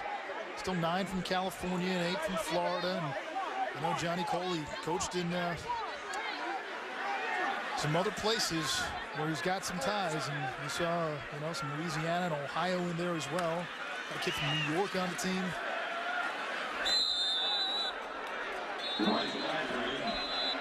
Think about what Johnny Cole is about to do. Timeout, Alabama State. After the 07 season, Alabama State. This team was 0-11. Final charge, timeout. 3 years later, they're on the precipice of a SWAC championship. And speaking of Houston, you can catch the Texans on Monday Night Football this week. Or I should say next week. They'll take on the Ravens, 8:30 p.m. Eastern. Game will be right here in Houston. Coverage starts at 7 Eastern with Monday Night Countdown, served by Applebee's. We're not in Houston, but Texas Southern, they'll have a hero's welcome when they go back to Houston. Yeah, the media coverage they got from this city was a lot great. of Houston media at this game as well. Yes, I mean, you figure what we talked about in the open, they hadn't won a SWAC championship since 1968. They haven't lost. They haven't lost this season since a September 25th loss against Tuskegee. 7 wins in a row, closing in on 8. Ejiofor's punt, fielded by Rickerson. Jaquez Rickerson in space, down the sideline, tiptoeing out of bounds inside the 20. And boy, does Reggie Barlow wish that he had maybe kicked the field goal earlier. Whoa, Nelly. Not so fast. Good job by Rickerson getting to the outside. Now watch this great move in a small space. Watch a little shake right here. Wet turf we talked about. It could come into play later. Makes the punter slide down. That close to taking that to the house. And the key is now you got to score quickly. Got to score quickly. Rickerson is a kid who transferred from Florida. Great athlete, heavily recruited. I mean, he did go to Florida. And he's a game breaker. He's made some big plays on special teams. And really, special teams is the reason that Alabama State even had a chance today. Not to say it's over. 1:48 left. They're out of timeouts. 5 wide receivers. Dominguez steps up. He'll run. He's got room. Inside the 5, down to the 2-yard line. Curtis Thomas prevented a touchdown. Get him up to the line of scrimmage right now. You want to hurry up, get him to the line of scrimmage. Don't use your timeout. You got to save those the best you can. Boy, how different is this if it's 11-3? 4 receivers bunched to the left.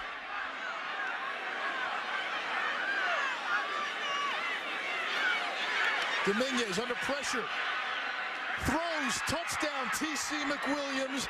Alabama State with 1:20 left in the game is on the board. And now you got to go for 2. Got to go for the 2. And see here, it looked like it was going to be a sack in the backfield, but big, strong kid able to step through the arm tackle and find TC in the back of the end zone for the touchdown. Special teams nearly set up a scoring opportunity last time after a blocked punt. A nice return by Jaquez Rickerson, and then 2 plays later, a touchdown. T.C. McWilliams, his 8th touchdown of the season, the former walk-on. And now 5 wide from the 2-yard line as they go for 2. Middle field open if he decides to run it. Under pressure, and that one bounces at the 1-yard line.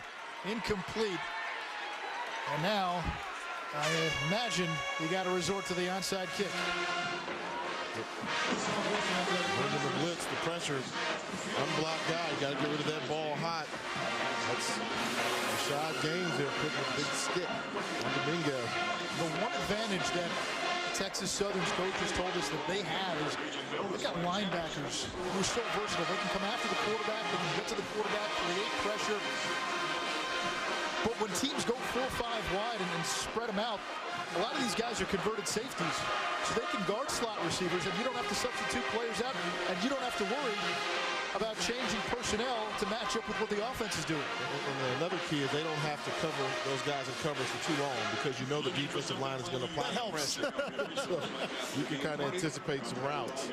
All right, Jay, got a stat for you here. Alabama State this season, 2 for 2 on onside kicks. Wow, this gets interesting. I mean, this is pretty much the game here. Alabama State needs this. They're out of timeout, so if Texas Southern recovers, do the math. There's 1:20 left. They can just get in that victory formation, and they'll celebrate a SWAC championship for the first time since 1968. The wind knocked the ball off the tee.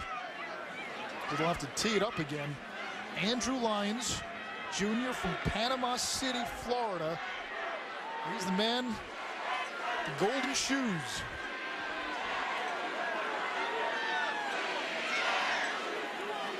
Here's the onside kick, high bounce. Texas Southern has it, and all they have to do now is run out the clock. Richard Samuel went up to snag the football out of the air. There is a flag on the play. Usually on onside kicks, it's against the kicking team.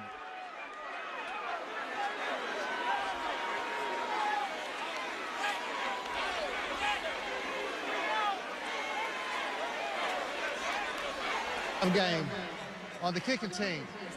The kicking team member kicked the ball prior to it being made ready to play. Re-kick. Re-kick. That's a re-kick. That's a break. That was before the play. That's not something you can decline. Yes. And that might have been the best thing that happened for the Hornets. They haven't gotten a single bounce or a single ball go their way for most of the afternoon. Yeah, you've got to wait for that whistle. You know, you're told to sit there and wait till they turn and then blow the whistle. They didn't blow the whistle. They kicked it on their own. So it'll be a re-kick. Lucky penalty. You ever heard that phrase? Lucky penalty. Well, on the remember Hornets. earlier in the game, they declined a holding penalty. Alabama State did against Texas Southern. And that would have made it 3rd and long. Instead, they said, no, we'll take it at 4th and 4. Texas Southern goes to punt. What happens? Run into the kicker. Running into the kicker. And that gave Texas Southern a first down. So perhaps karma coming back the way of Alabama State as the wind knocked the football off the tee.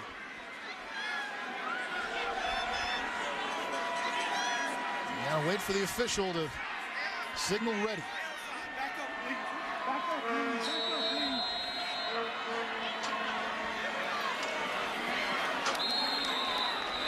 Another flag on the play. Texas Southern recovered the kick. It was Richard Samuel again, part of the hands team. Rod Holloway, the man in the white cap. Offside on the kicking team.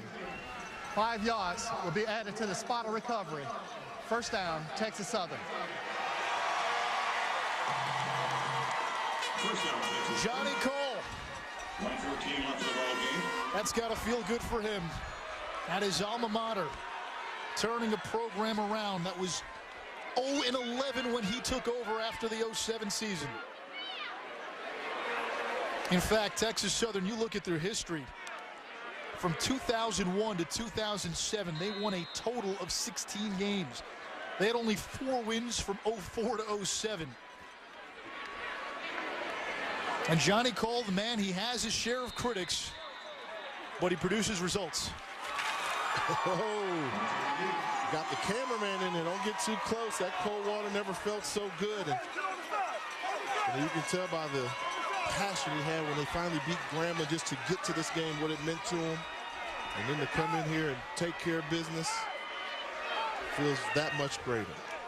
One more kneel down will do it. Texas Southern, SWAC champions for the first time since 1968. This is a program that has been in the dregs of the conference for so long. And Johnny Cole, a great quarterback at his university in the 80s, and now he has brought the Tigers to the mountaintop.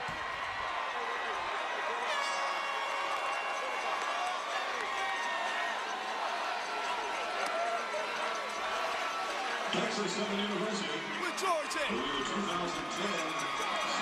Texas Southern closes the season with 8 straight wins, and they knock off Alabama State 11-6. It's the Tigers who are SWAC champions. Congratulations to Johnny Cole and his staff for just a remarkable season. wasn't an easy path, but it was a path well worth it. Congratulations to everybody down in Houston, along with athletic director Charles McClellan, having the vision. Hats off. Defense won a championship for Texas Southern. 11-6 your final. We'll come back to wrap up our game here in Birmingham on the Lexus HBCU post-game report. Man must rise above the earth, for only then will he fully understand the world in which he lives. The U.S. Air Force celebrates the men and women who for the past century have pushed the envelope of military aviation. And we look forward to the next 100 years of doing the impossible.